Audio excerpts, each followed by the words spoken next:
The silent majority is no longer silent. This is the War Room with Owen Schroyer. Please stand by for further details. We return you now to your regularly scheduled program.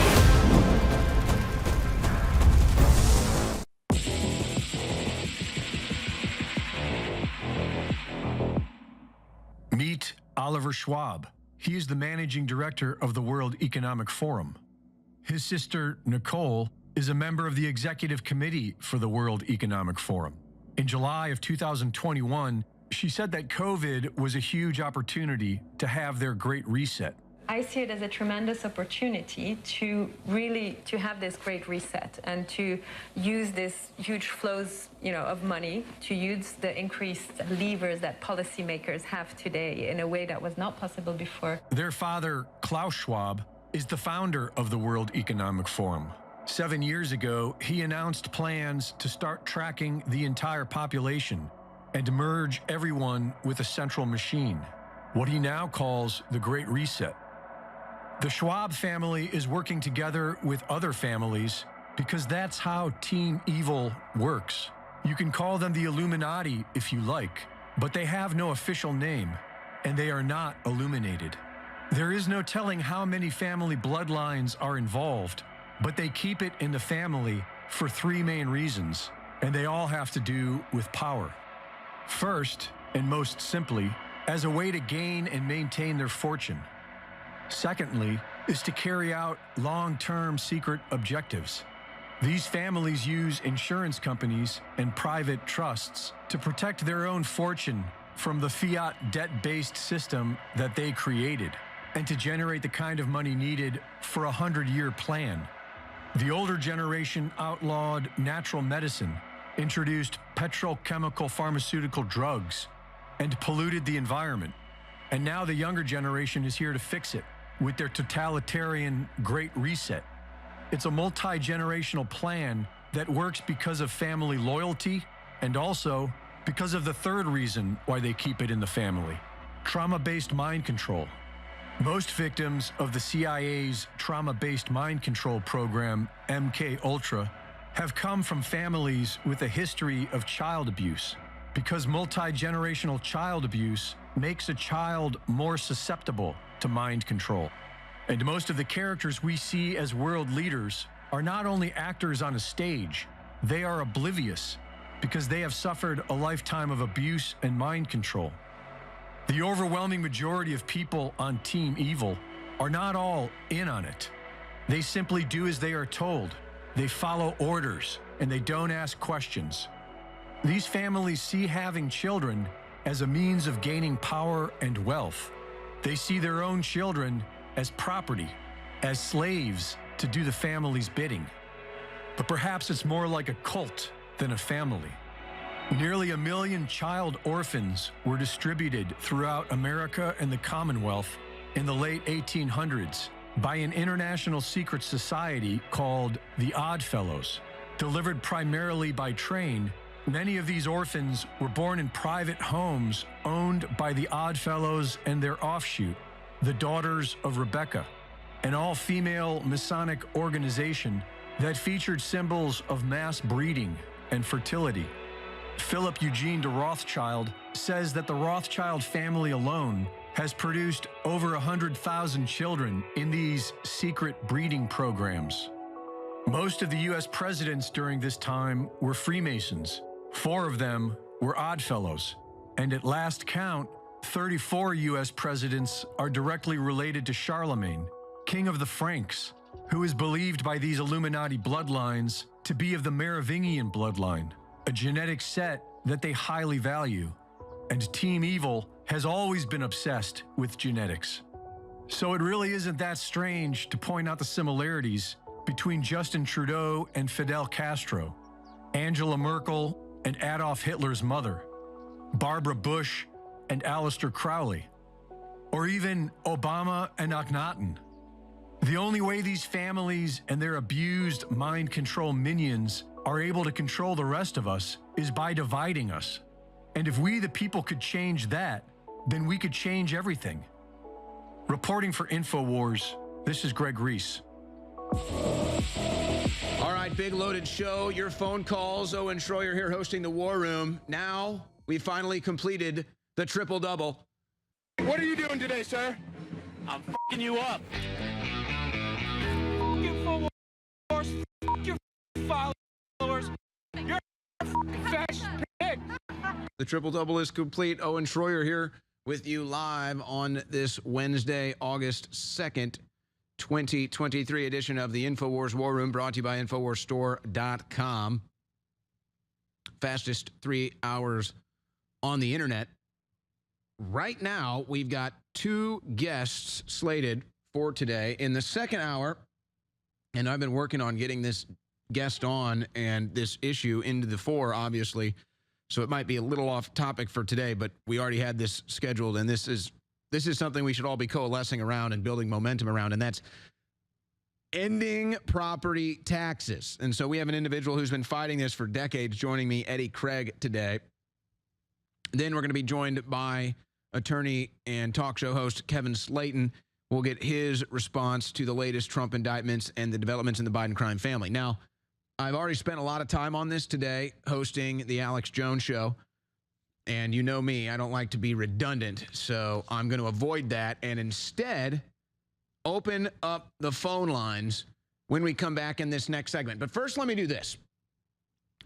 I will be redundant right now because sometimes it's worth it being redundant, and then you know that that's a big thing if Schroyer's being redundant here. This was part of Donald Trump's statement, 60 seconds of it, in response to the indictments flying last night, as we perfectly predicted last week. You'd have the Devin Archer testimony, then the indictments the next day.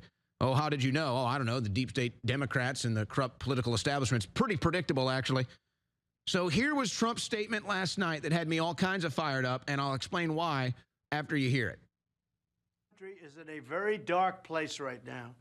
But even after everything the deep state has done to me, I will never give up on America. Mark my words. In 2024, we will win back the White House. We will make America great again. I have no doubt about it. They come at me from left. They come at me from right. The rhinos, the communists, the Marxists, the fascists. We will not only survive, we will be stronger than ever before. We're fighting a fight like nobody ever thought possible, and we're winning.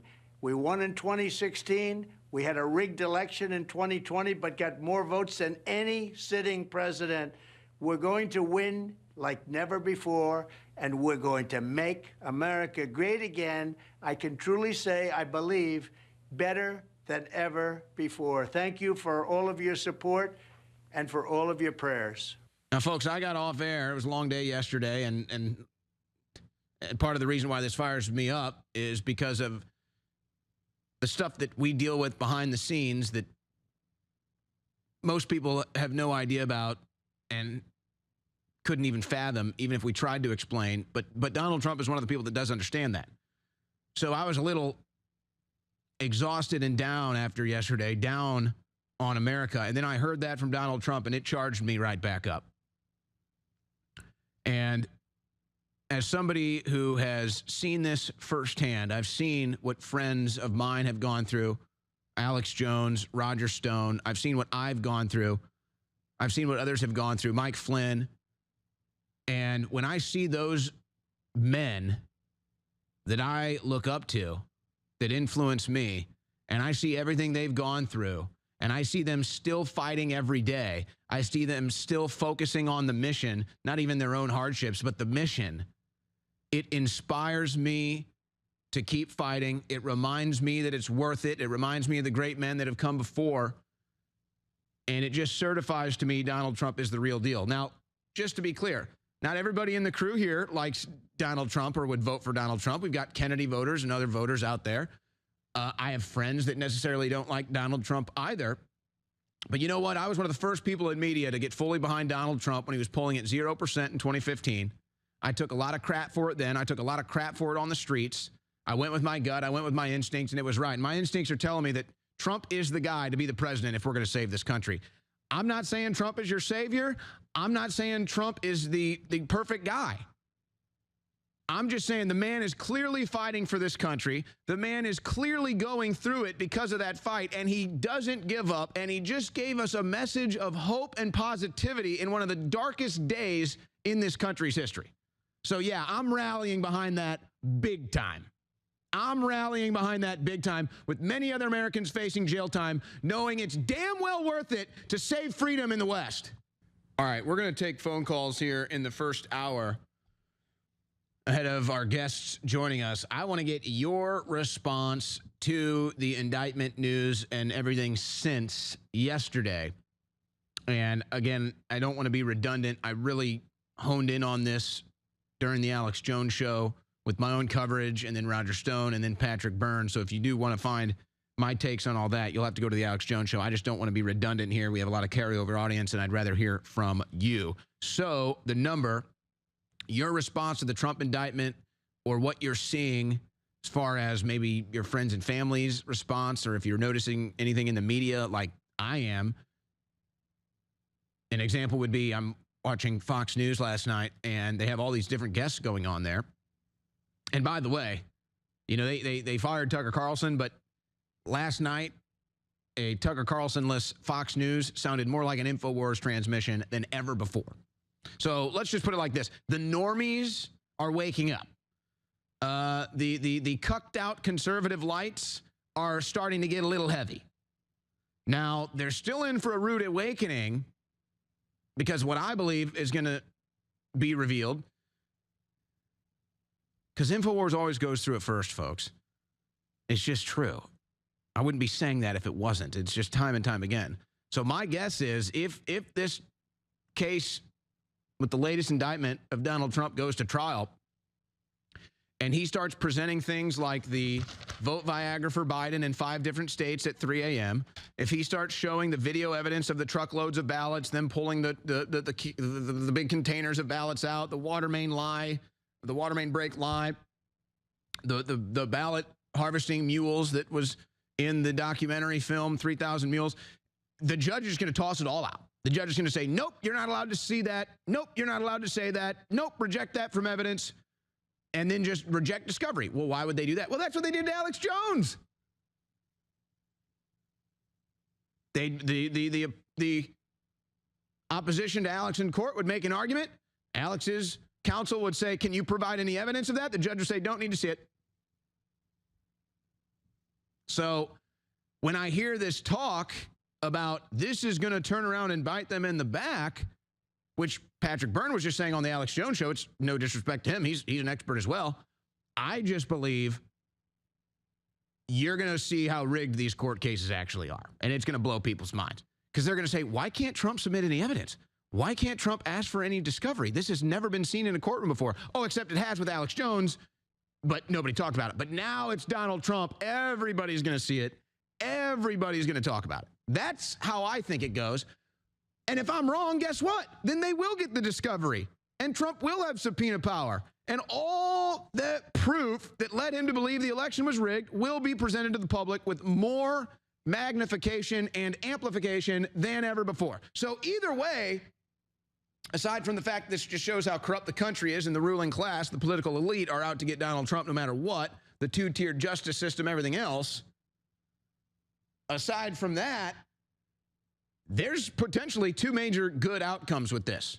The acceleration of the awakening, realizing how rigged the court system is, because a lot of people still think, oh, no, that's all good. That's our protection. Oh, well, maybe you'll find out the hard way.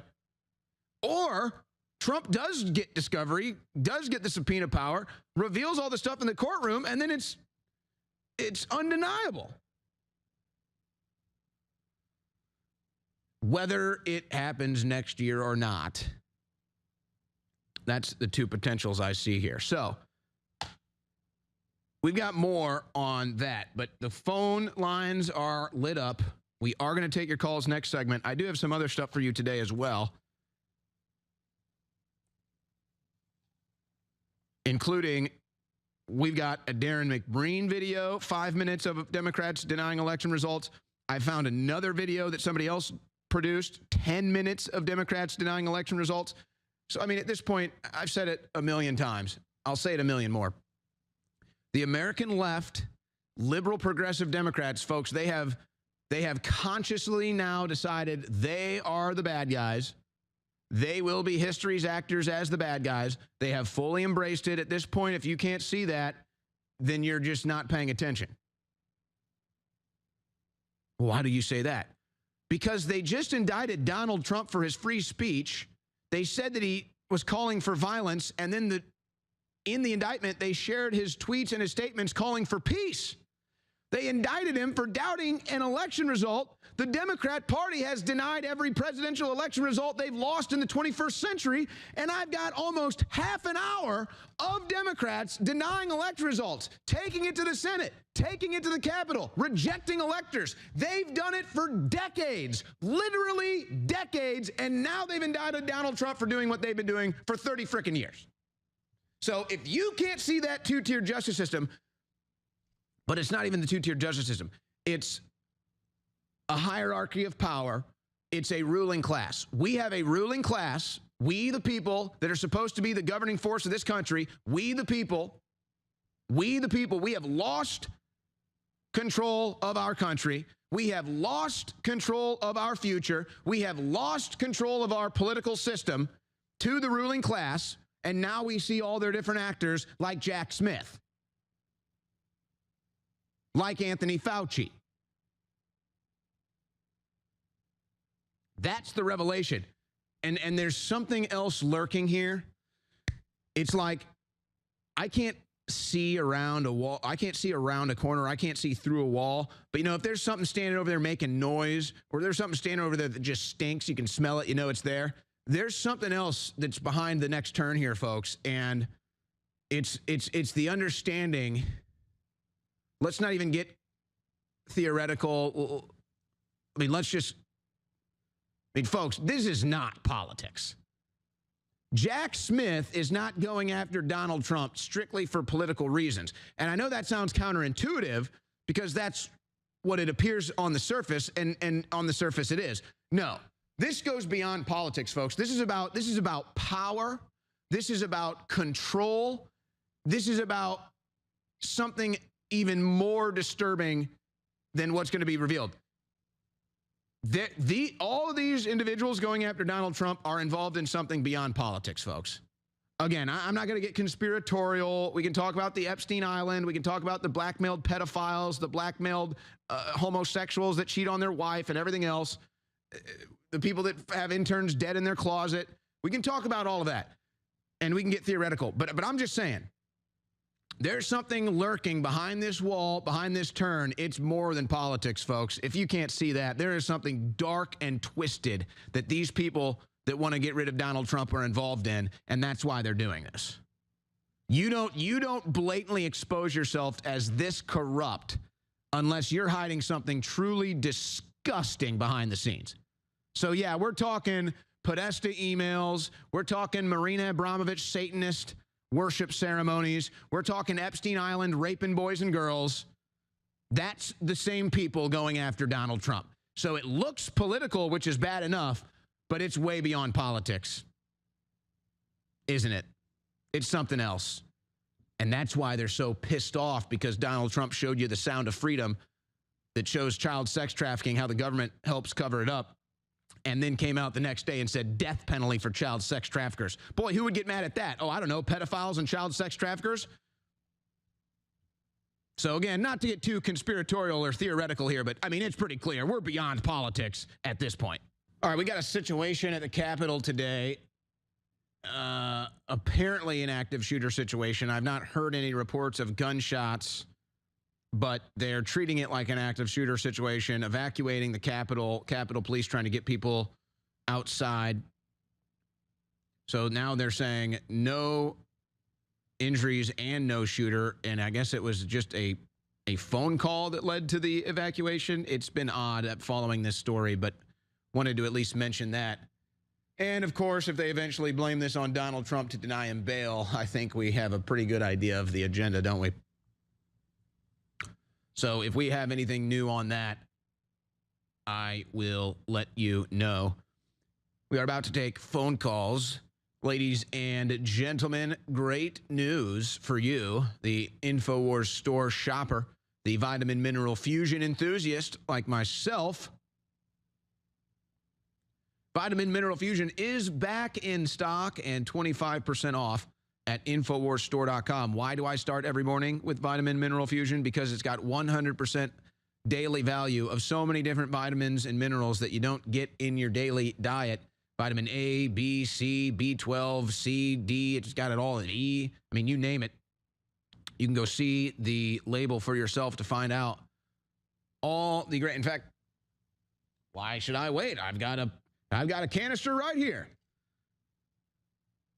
Over 100% daily value vitamin A, vitamin C, vitamin D, vitamin E, riboflavin, vitamin D6, folate, vitamin B12, biotin. It just goes on and on from there. 1,000 milligrams of glycine. Most people don't get the glycine. That's great for you. The CoQ10, L-glutamine. I mean, this thing is just loaded, folks. I start every morning with vitamin mineral fusion. I like to mix it with juice. Tastes great, healthy for me. Supports the InfoWar, InfoWarsStore.com. All right. We still got a lot of stuff here, but I got to take calls. I really want to hear the audience response to this latest Trump indictment. And let's start with CJ in Florida. CJ, you're on the InfoWars War Room. Go ahead. Well, Owen, am I on? Yes. Oh, man. Owen, this is a dream come true. A dream come true. How about that? Yes. All right. Listen, I've been trying to get in contact with you guys for years. The phone lines are always busy. I know, brother. Well, you're here now. Listen, first I want to tell you guys, thank you and Alex so much for what you guys are doing. I'm on your side.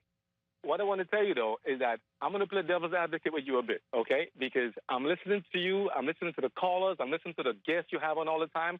And I'm like, yes, no. There is something we keep missing, right? I'm on your side. Remember this, right?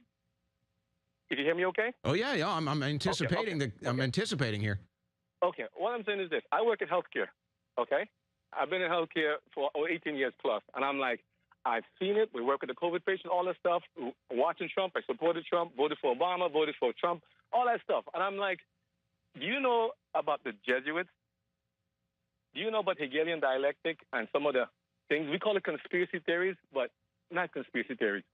We keep putting our trust in people to be the ones to rescue us. Trump is going to get us. Trump is going to get us. Trump is going to save us. And think about it. How in the world? Well, here's this. I would like to talk to you and Alex, Presley in particular, and even Leo Zagami. Because I've listened to your guests, and I'm like, I have so much to say. I don't know if 2 minutes is going to cover it, but I'll do my best, okay? Think about it. We keep saying Trump is going to be the one to save us. Trump is going to be the one to rescue us. Trump is going to get us out of it. Look what Trump has done for the last session he was in. Everybody Trump brought in was recycled. Look before him, who we had before him? We had Obama, and they said Obama went left and right. Before him, we had, Bush and everything else, and against Hillary. We're talking about a uni party. You have two sides of the same coin saying they're going to do this for you, this for you. They're the same people. Trump is working for them too. Okay, so let me just stop you right there because I'm not trying to have the Trump debate today. And it's not that I don't want to have it. I'd love to have it, and you bring up fair points, but let me respond. First of all, Trump is a part of the Uniparty. Okay, well, explain this to me. Because this is the left's big argument today, and they have all their paid Twitter accounts putting it out. Barack Obama, 0 felony charges. Hillary Clinton, 0 felony charges. Joe Biden, 0 felony charges. Donald Trump, 78 felony charges. So how do you explain that, then, if Trump's part of the team? Because they can play both sides, making them seem adversarial, but yet they're working on the same ends. Trump is working on one end. So that's a fair theory. I totally understand that. I disagree. And I've looked at all the angles. I know I'm within 1 degree of separation from Donald Trump. Okay? And so I don't believe that theory. People that do believe it, totally respect it, totally get it. Now, let me respond to the other thing you said. And I agree with this in a sense to a degree as well, but let me explain my rationale here. You say, oh, people think Trump is going to save us. Trump is not going to save us. I don't believe Trump is going to save us. I'm not saying Trump is going to save us. I'm saying we have the best opportunity to save the country and save ourselves if Trump is the president. That's my pragmatic line of thinking here. And so, look, CJ, I'd love to continue the conversation, and I'm probably going to hear it. People say, oh, you're covering for the Jesuits. All right, the Jesuits run everything. Go look it up. They probably run Trump, if you believe that. It's just, here's the thing, CJ. You bring up a fair conversation. I'm not here to have the Trump debate today. I'm here to get people's response to the Trump indictment. I've got yours. This is your first time getting through. I'm glad you got through today. Maybe we can have this conversation another time, but I can't spend too much time on each caller here because I got so many people that want to weigh in. Let's go now to Chaz in North Carolina. Chaz, you're on the air. Go ahead. All right. So all of this started back in 2016 when he came down the escalator, and they were quietly getting away with it for a long time, and they started getting loud about it after 2016, and everything that's going on, from the attack on our logic to the attack on what's a man or a woman to the attack on just calling people names that they don't deserve, calling someone a racist, calling someone a Nazi, acting like a fascist while calling someone a fascist, and criminalizing Donald Trump while they're sitting behind curtains being criminals. You guys are 100% correct. You call it like you see it, but we just haven't called it by the right name yet. It's ideological subversion. Yuri Bezmenov defected from the Soviet Union back in the Cold War, and he wrote books about it. It's called ideological subversion, and we have been under attack for a long time. We are in the demoralization phase. The demoralization phase does not stop once they lead us into the crisis phase. We're entering the crisis phase, and once they have put us under, it's a multifaceted thing that comes down on you in just a few years, and you can totally destroy a free country and turn it into a dictatorship without firing a single bullet. And that's what they're doing to us. I think 2024 is set to be the craziest year in this country's history. I'm not even going to get into what might or could happen. It's just, we all sense it. We all sense it. The things they're going to pull, I mean, we've seen the pandemics. We've seen stolen elections. We've seen all the lies, the propaganda, the political persecution. 2024 is going to be all that amplified times 10. Chaz, thanks for the call. Let's go to Max in Wisconsin. Max, you're on the air. Go ahead. Hey, Owen, can you hear me all right? Yes, loud and clear. I think, this latest Trump stuff is driving me wild, but it's, to be expected, especially after seeing what happened in Wisconsin here. I don't know if you remember when they were counting the votes here, they had voter Viagra, and there was this crazy wild video where, like, in the middle of the night, the police escort all in masks this official, and they try to have the media not capture it, and as she's like overturning the election, delivering a bunch of votes on a thumb drive, she's like saying about how she's doing this for protecting democracy and everything. And you see, like, how corrupted it is here with, like, our Governor Evers. Imagine, he just signed for 400 years a budget increase. Well, I wonder if all the people that didn't want to get into what actually happened in 2020 like we have, I wonder if they're going to re-examine that and catch on pretty quickly what we figured out that night. All right, a statement from Donald Trump. I don't know where all this has been published, but he has emailed that to those on the Donald J. Trump email chain. I'm guessing he'll publicly post something shortly because the arraignment, and it's just been announced, the arraignment will be tomorrow afternoon in Washington, D.C. So I guess Trump's going to be flying to D.C. for this arraignment tomorrow. They already have like a square mile blocked off, so they're expecting it to be a scene. This just came from Donald J. Trump. According to news reports, I will be arraigned tomorrow in the belly of the beast, Washington, D.C. There's something deeply troubling about learning details of your own arraignment as your freedom hangs in the balance from leaks from the press. Some outlets indicate that I may even be arrested. The swamp that I am on a mission to drain is trying to imprison me for life as an innocent man. But I am not afraid in the slightest. This is the mission I signed up for when I first chose to run for president as a political outsider. When you begin to drain the swamp, you finally catch a glimpse of the vile monsters that had been lurking at the bottom. Biden's weaponized Department of Justice is one of the most monstrous entities that is tearing our nation to pieces. Crooked Joe does not have the courage to face me in a free and fair election at a time when our country is in serious decline. So he's cravenly weaponized the DOJ to try and put me in jail as a last-ditch effort to stay in power as the least popular president in history. There's no other way to say it. Our nation is teetering on the brink of tyranny. And at this moment, I am reminded of the words of our founding fathers who said that America would be a republic so long as you can keep it.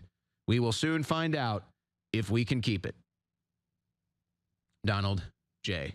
Trump. To be indicted in D.C. tomorrow. It's going to be a total circus. Oh, my gosh. Sorry, I'm stunned. I'm speechless now, but I can't be caught speechless here because I'm literally on the air. So let's go to the phone lines again. And let's go to Dave in New Jersey. Dave in New Jersey, you're on the air. All right. Hey, Owen, I was listening to your last segment when you were covering for Alex and with the interview with Jack Burns. And when he was talking about the voter fraud and Tina Peters, I don't know, but many of the info warriors out there might not know about all the very, very detailed information that's out there with the specifics of the fraud and the computer data. It's Mike Lindell's website, frankspeech.com. He had it's called the Cyber Symposium. It was a 2-day presentation. He had a mathematician there named Dr. Doug Frank. He's got the spreadsheets based on the captured data, all the very detailed proof that they showed the election systems were hacked, the Dominion systems. Then he had another presentation. It was called the Moment of Truth Summit. And on one of them, his special guest was Tina Peters. She was a county clerk for Mesa County, Colorado. And when she was doing her job by keeping records of the voting systems, and she made a copy of the hard drive before and after Dominion came and did what they called the trusted build, which was them updating the system, but no one was allowed to see what the update was. So she has proof of the before and the after. And when he was about to bring her on stage, he's like, oh, my God. He's like, something happened. Our special guest, we might not be able to bring her out. At that exact moment, they were raiding her house. So, but I just wanted to let everyone know, if you want to learn more about the real detailed computer data, charts, the cast vote records in real time with the voter Viagra and all the real-time charts, go to Mike Lindell's website. He's been focusing on this, spending millions of dollars for the last 2 years, mainly on election fraud. Like, that's his main thing. And I think combined with the info that you have, combined with all the money he's put into the election fraud, I think where it's a missed opportunity. I think the info warriors need to also know about all the research he's done on that topic. Well, we get Mike Lindell on all the time. He was just a guest on the Alex Jones show. We've covered his stuff before. And I will say that it's not just going to be Mike Lindell that's going to be knocking down Trump's door to get this information for him. There's going to be dozens of people that have done their own research that want to say, hey, we can help you in this discovery process. We can give you stuff to help you in your legal defense if and when it even gets to that point. But here's the problem. And I get why Americans, I mean, it's sad. Maybe you're not an American, but I get why citizens of this country run scared of the corruption. What happens to all the people that have really stood up and vocalized the loudest their doubts of legitimacy from the 2020 election results with even the evidence that they've discovered? Well, they get sued, they get thrown in jail. So that scares people away. They don't want to have the fight. But it really tells you the whole story. It shows you that we have a ruling class. It shows you that we are under thumb of political corruption and manipulation. And when you try to call it out or shake free, you end up behind bars. You end up in a courtroom. It's just the total proof positive of how corrupt things are. And so the American people are going to see that now. Thank you for the call, Dave. And we are now joined in studio by Alex Jones. We got a mic ready right there. Pull that mic up. What do you got? You want this mic? I want to breathe on you. Don't give me the Biden treatment. No, I'm exhausted today, man. Well, there's a lot of disinfo. We're being fed, and a lot of psyops. But I've been in like a 2-hour meeting, and we got good news. And InfoWars is winning, but there's been just a lot of dirty tricks going on, attempts to shut us down. I'm not at liberty to talk about it all, but I'm going to come in if you want, and I'm going to come in and do the. If you want, I'll come in and join you at 4:45 and give people an update. Sounds good. Is that okay? Yeah, that's perfect. That's perfect. 4:45. So we got about an hour here, and then we're going to get an update from Alex Jones on some of the stuff that goes on here behind the scenes. But see, that's why when I saw Trump make that statement last night, it charged my batteries. Because, folks, it's really easy to get depressed and get down and give up when this corrupt system is coming after you. Not just evil in the universe. Exactly. There's not just evil in the universe. There are good people. I know I'm real. I know Alex is real. I know my crew is real. I know this audience is real. And we do genuinely care, not just about the country, but we genuinely care about freedom. We genuinely care about humanity. We genuinely care about the future for humanity. So we're not done. These demons that run this planet, you haven't heard the last of the good guys yet. All right, let's go back to the phone lines. Let's go to George in California. George, you're on the air. Go ahead. Hey, Owen, how you doing, my man? Good. Thanks for calling. Good, man. Yeah, man, I think this whole thing is a scam, man.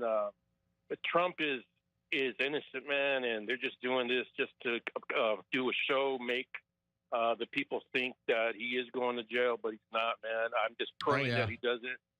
You know what I'm saying? I got a lot of flack when Trump first made his appearance to run for president. I had these friends of mine just making fun of me. I've lost friends, and I don't really care, because I'm standing up for truth, Absolutely, and but it's only the dumbest of the dumb that are still suffering from Trump derangement syndrome, and now there's a new one, Biden denial syndrome. It's mostly the same people, but it's the similar thing. George, thanks for the call. Let's go to Kenra in South Carolina. Kenra, you're on the air. Go ahead. You know what I'm saying? Kenra, are you there? Can you turn down your radio? Hello? Can you turn down your radio? Yes, hello? Yes, hi, you're on the air. Hey, Owen, thanks for taking my call. Just to touch on the whole Trump situation.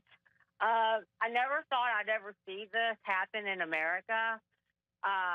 It's horrible, and I'm calling you from South Carolina, and this state is just riddled with rhinos. And my thing is, where's McCarthy on this? Where are the people that we elected to stop this tyranny? I thought about this. I thought about this, Kenra, and I realized that the Republican Party, the voters of the Republican Party are about to change things significantly, and it's going to be a major trial run this next year. But basically, if you want to be a Republican and get elected to office, then you have to stump against the deep state. You have to talk about arresting the criminals that run D.C., whether it's Joe Biden or any of the rest of them. That's going to be the new standard to become a Republican and get elected. There's no more Lindsey Graham cucks, Mitch McConnell cucks. It's going to be stand up and say you're going to do something about the corruption in D.C. or get the hell off the podium. That's what I see coming in the near future. All right, we're going to do another short segment of calls, and then I got a guest joining me on a major issue that I've been talking about that we all need to coalesce around, and that's ending property taxes. A couple more calls here before we're joined by Eddie Craig. We're going to talk about one of the biggest evils perpetuated on the American people, property taxes. First, we take a couple more calls. Let's go to Todd in Ohio. Todd, you're on the air. Go ahead. Owen, thanks for taking my call. Right on. Thanks for calling. I think Trump is the best thing that has happened to the presidency in my lifetime. And anybody that is a conservative or, leans that way, that bashes Trump, I ask them, well, then who? Yeah, they usually don't have an answer, or look. There's good people out there. I like Vivek. I think Ron DeSantis is good. I like RFK Jr. I just don't see the realistic shot that they win. I agree. I think that he must be a threat, or I don't think they would be putting on this charade and be trying to, indict him and this and that. I don't think they would be trying to smear him if he wasn't. They're not trying to. I mean, they're not attacking the other ones like that. No, and from somebody who's seen this firsthand on the front lines, this is what they do, folks. They only do this to you if you're the real deal. So I don't buy into this whole, they're doing this to inflate Trump. It's all part of the show. No, it's not. These people are serious power brokers. Yeah, I agree. I'm fearful of the do a Ukraine to the election. I'm really, really fearful of that. Well, 2024 is going to be wild. I don't know if they're going to try to pull another pandemic deal, but I mean, the potential of war, cyber hack, alien invasion, like there's all kinds of different things we might see for them to try to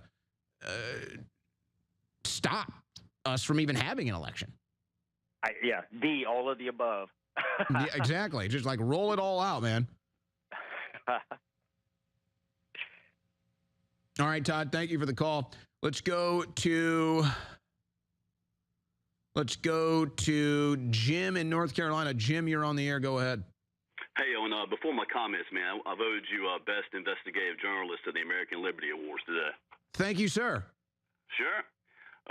This judge that was, I do think Trump's going to prison. This judge that was randomly, selected, she's was the toughest punisher of January 6th protesters. Yeah, and in fact, I got stories right here about it with the January 6th defendants she had. Prosecutors weren't even asking for jail time, and she ended up putting them in jail anyway. That is rarely, if ever, the case. And usually it involves violent criminals where there's somebody that suffers injury.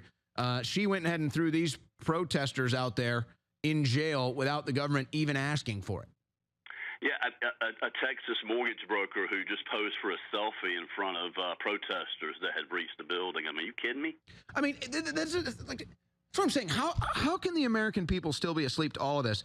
The Democrats rioted in Washington, D.C. during Trump's inauguration. I was there. They threw fireworks at me. I watched them bash glass windows in cars and buildings. They rioted. The Democrats rioted at Trump's inauguration in 2017. Everybody saw it. The Democrats rioted in D.C. again during the George Floyd riots. They burnt a church to the ground. It was so bad, Trump had to evacuate to the bunker of the White House. And then they're going to sit here and act like January 6th, the worst thing they ever done. Yeah, right. You Democrats riot and you destroy and you burn and you attack and you maim and you murder, and then you think we should listen when you point the finger at people at the Capitol? Give me a break.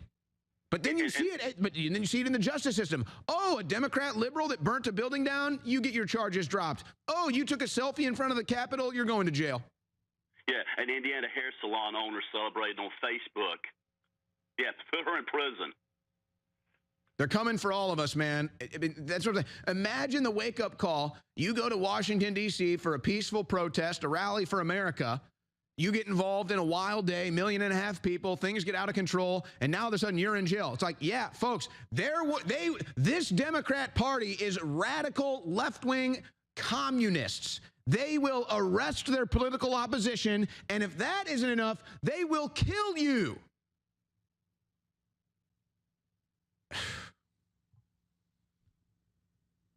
It's like we don't just say this stuff for show. I mean, this is our reality. This is how serious it is. And that's why I'm like, thank God Donald Trump is still fighting. He hadn't given up. Really excited for my guest, Eddie Craig, today, an Air Force veteran. Also on YouTube at taooflaw.com. Now, Eddie was on InfoWars some time ago talking about property taxes. And as you know, this has become a major issue of mine that I want to bring to the front to have us all coalescing on. It's truly one of the worst things that are done to the American people are property taxes, paying the government for something you own. That is ludicrous. When you look at the amount of percentage of the money you make, you pay in taxes, you should be vomiting. It's at 30% about right now for the average American. This should make you sick. And so Eddie Craig joins me now. Eddie, there's a couple things that I've been focusing on lately, and I don't understand why every American can't coalesce around this. and that's the rigged housing market and then the property taxes that really end up crushing us because of the rigged housing market. You have been going against property taxes for decades. I think the last time you were on InfoWars was almost 10 or 15 years ago. You were talking about this. Where is the desire from politicians, a political party, a movement politically to coalesce and end property taxes? Well, there isn't one, and therein lies the problem. There is no movement by the government to cut off a source of its funding. Doesn't matter to them that their source of the funding is illegal and unconstitutional. It just simply would not suffice to cut their budget by eliminating it.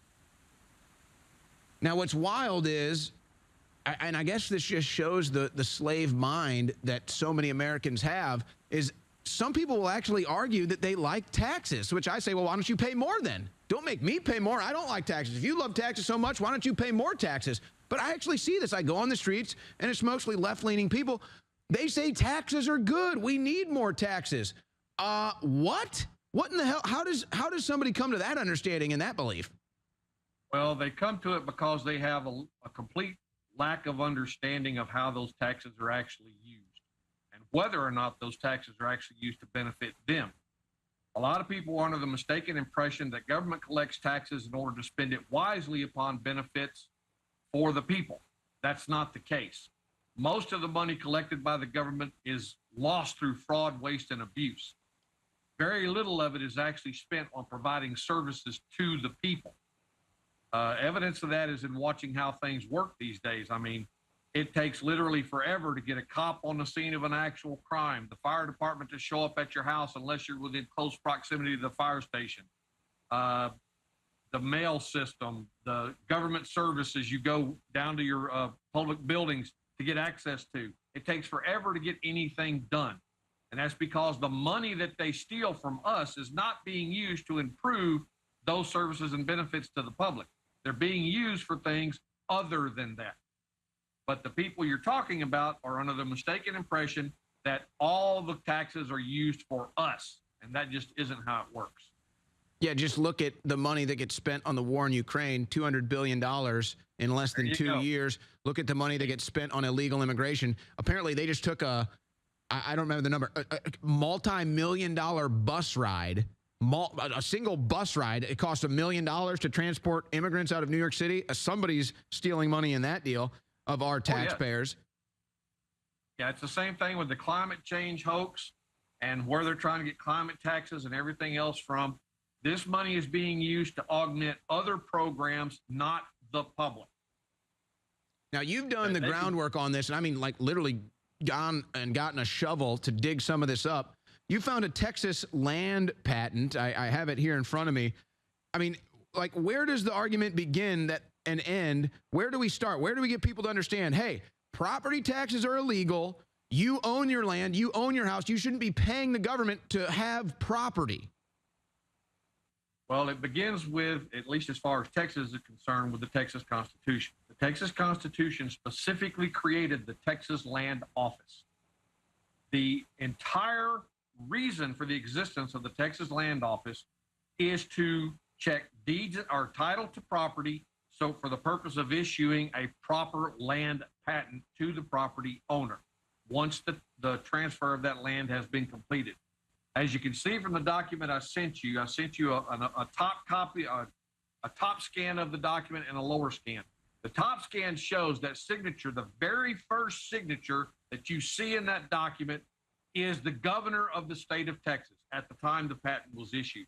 In this case, it's Joseph A. Sayers, I believe. And in that document, and this is how all land, public land in Texas was turned over to private control. All land sales in Texas occurred through a land patent, not through a deed and not through a title, but through a land patent. The governor, as a representative of the state of Texas, acted as the person who transferred all rights and claims to that property to the individual named in the patent, which in this case would be B.K. Stevens or Stewart, whatever it is. It's kind of hard to read the handwriting. But In any case, the governor made a direct agreement with an individual on behalf of the state to transfer all rights and claims to that property to that person. Now, if you look down at the bottom of the land patent, you will see language that clearly shows that that transfer was a waiver of all rights and claims by the state forever. Now, what falls within the realm of all rights and claims? Well, to put it bluntly, the right to tax it and the right to claim a power to tax it. The courts there's case law on the books that shows that when the government enters into a fiduciary agreement via contract and they engage in transactions that involve negotiable instruments, such as money or gold and silver or bonds or anything else, the contract they sign binds the government just as much as it would any other corporation or individual that was a party to a contract. And they cannot claim any superior standing in any way other than what is specifically stated in the terms of the contract. That's what the land patent is. It is a contract between the state of Texas via its agent, the governor, to an individual for the transfer of that land. And the representative of the state of Texas clearly states in the contract that the state waives all rights and claims forever. And that includes when any part of that land is transferred to an heir or an assign. Well, what's an heir and what's an assign? An heir would be like if you're passing it down from a family member to a family member via a will. Which is now what they call the death tax, that they tax on that too. Well, I don't know if Texas does, but the federal government certainly tries to. But in any regard, that's the heir. The assign is if a parcel of that land is actually sold to another individual and they become the contractual assignee of that land. So the rights of that patent are transferred via that sale to an assignee or an heir when there's a death or there's a sale. Okay?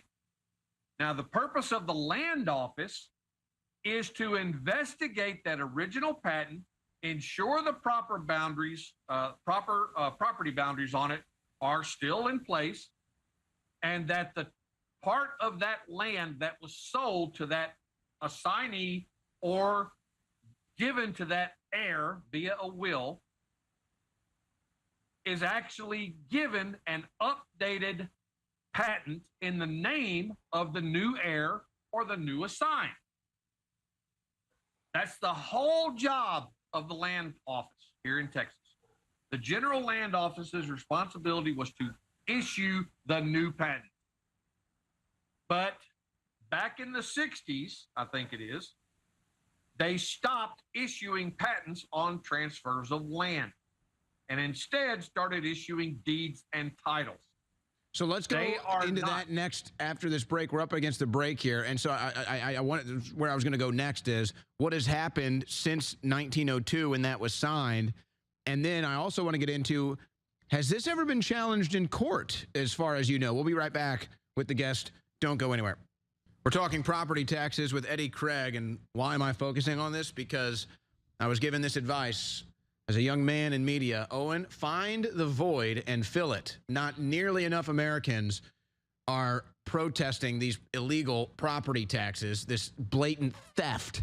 You pay 30% of your money that you make to the government. It's just unbelievable theft and even slavery. And Eddie Craig has been talking about this for years.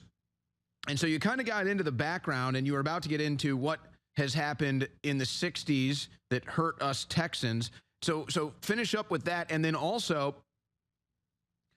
I would ask, has this ever been brought up in a court? Has anybody ever tried to battle property taxes in the legal system here in Texas? Eddie Craig. Well, like I say, sometime around the 60s, I believe it was, they stopped issuing the land patent whenever a transfer of land would take place. They started issuing deeds and titles. Those are not proper documentation of actual ownership. There's two types of ownership when it comes to land.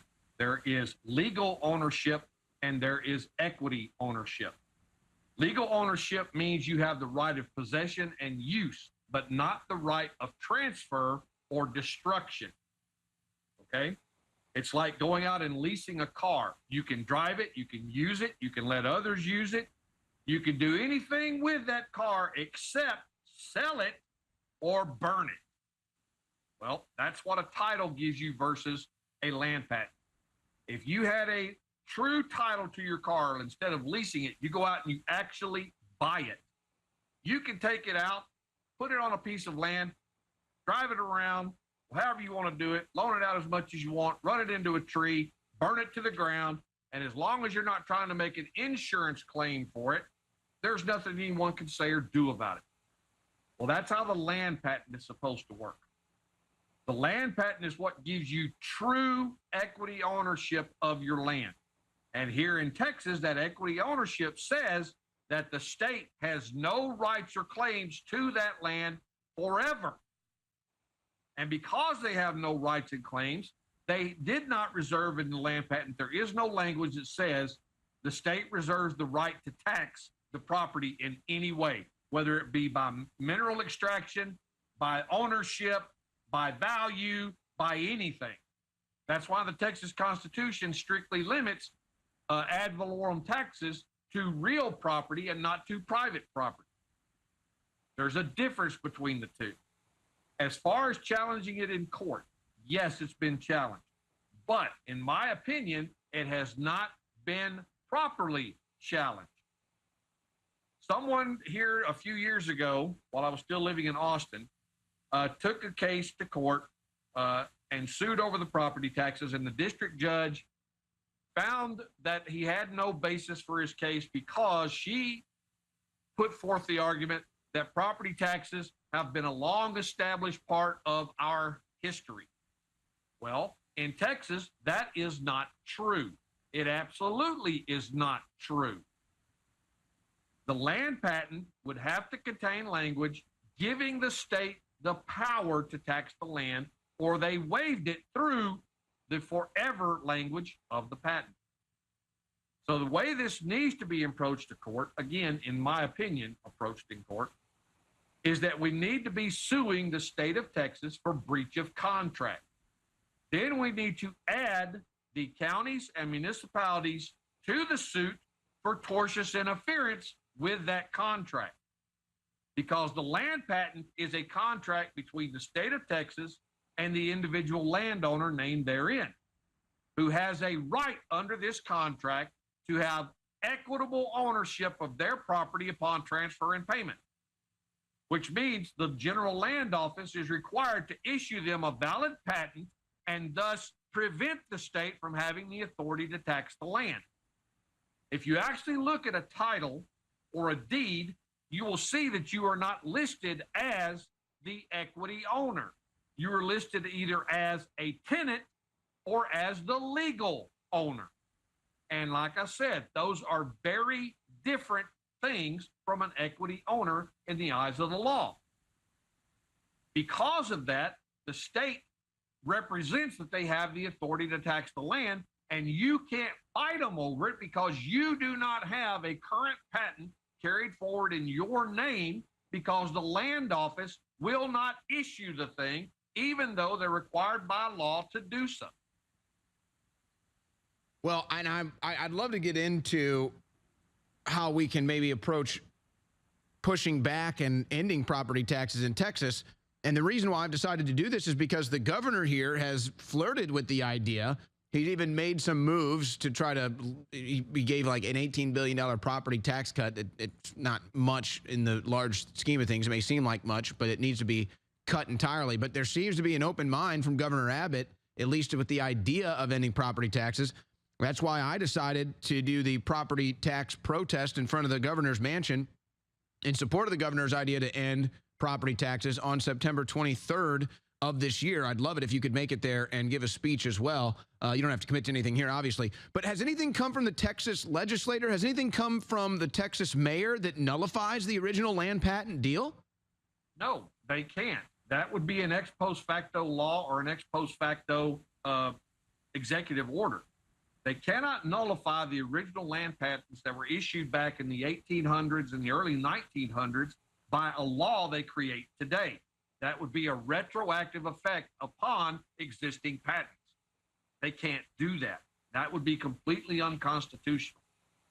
I also sent you another document that goes over the various reasons. It's titled Texas Land Patents Doc. In that, I gave you a list of things about why the land patents versus warranty deeds and titles is unconstitutional. And I listed out 4 specific things as to why they cannot do what you're talking about.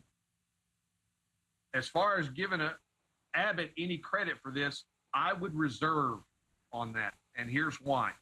It's a re-election stunt. If Abbott actually knew and understood what a land patent was and what the laws of the state of Texas actually said, he would know that he cannot make a cut in taxes. He has to stop it outright, because an unconstitutional governmental act is unconstitutional no matter what or when it is performed. And the fact that they are doing this in violation of the Texas Constitution and all the laws surrounding those land patents, he has no legitimate authority to offer a tax cut to a land patent holder or to someone that's supposed to have a land patent and doesn't. What he should have done was to unilaterally order the General Land Office to issue proper patents to all current landholders to whom they actually belong. And then to inform the municipalities and counties that any land that falls under any issued patent is not taxable, but in any amount for any reason, because the state of Texas waived all rights and claims to levy such taxes right there in the language of the patent. Eddie, I'd love to have you on again to discuss this. I'm loaded with guests today, so I've got to let you go now. But I plan on continuing to cover this. And, I mean, if there's a 1% chance we can influence the governor to end them, then I'm going to take it, because I'm sick of this government stealing my money. Eddie Craig, thank you for your time. By the way, that man years ago that told me to find the void and fill it is Kevin Slayton. And he's with me now. Lawyer and talk show host Kevin Slayton. Kevin, it's time. I mean, take the gloves off. The air is yours. The third indictment of Trump. Tell it like it is. Well, this is just as bogus as the other ones, and this has just as much chance of succeeding as the other ones, maybe even less. This one's preposterous. This is an attack on the First Amendment right to freedom of speech and to freedom of thought, for that matter. If you thought you lived in the United States, think again. There is no longer freedom of speech, according to Jackass Smith, because he's telling us that Donald Trump had the audacity to express his opinion of the 2020 election and whether or not it was rigged against him. Just the mere mention of that, according to Jack Smith's indictment, is a crime. Now, never mind that Hillary Clinton and several Congress members, including Jamie Raskin and Maxine Waters, or as I call her, Mother Jefferson. If you want to know why, Google Mother Jefferson and Maxine Waters, and you'll see why. It's the same person. But they all stood in protest in the previous elections, from 2000 with Al Gore down to 2016 with Donald Trump. They stood in protest at the certification hearing. So we know that they have done every single thing that Donald Trump is accused of doing. Not only that, Hillary Clinton, of course, has gone around for 3 years, 4 years, 7 years, however many years it's been, and called Donald Trump an illegitimate president.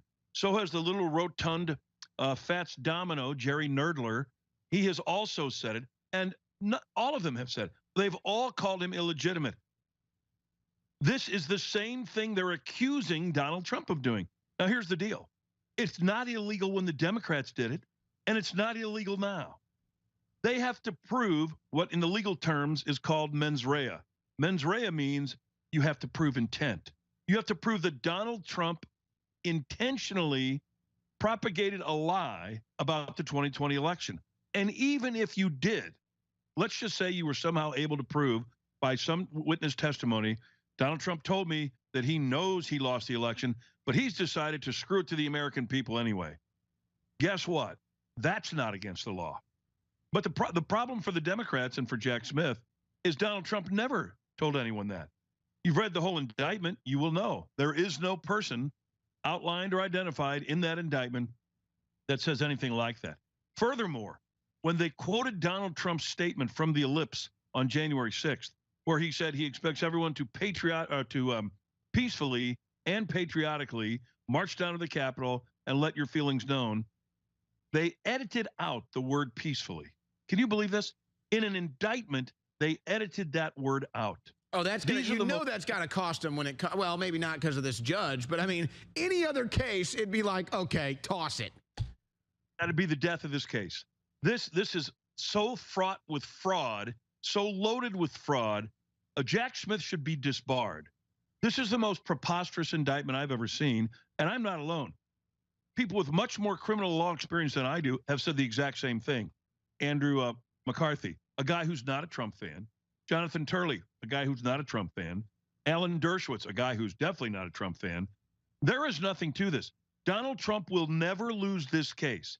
If this corrupt Obama judge guides him to a loss at the district court level in Washington, D.C., with a jury that'll probably be 95% against him, it'll go to the appellate court. If he loses there, it'll go to the Supreme Court. He'll never lose there. These are First Amendment constitutional provisions that are being challenged here. And according to the liberals, we no longer have a Bill of Rights because they're now deciding by this indictment alone that there just isn't one. If you don't agree with them, and that's what they're saying here, that Donald Trump was told that he didn't win the election. Other people told him that he did win it. And because he sided with the people who disagreed with the liberals, that's now a crime.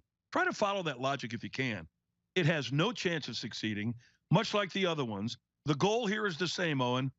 It is to taint Donald Trump to the point that independents and some crossover Democrats won't vote for him because they think somehow, some way, if you throw enough crap on the wall, something's going to stick.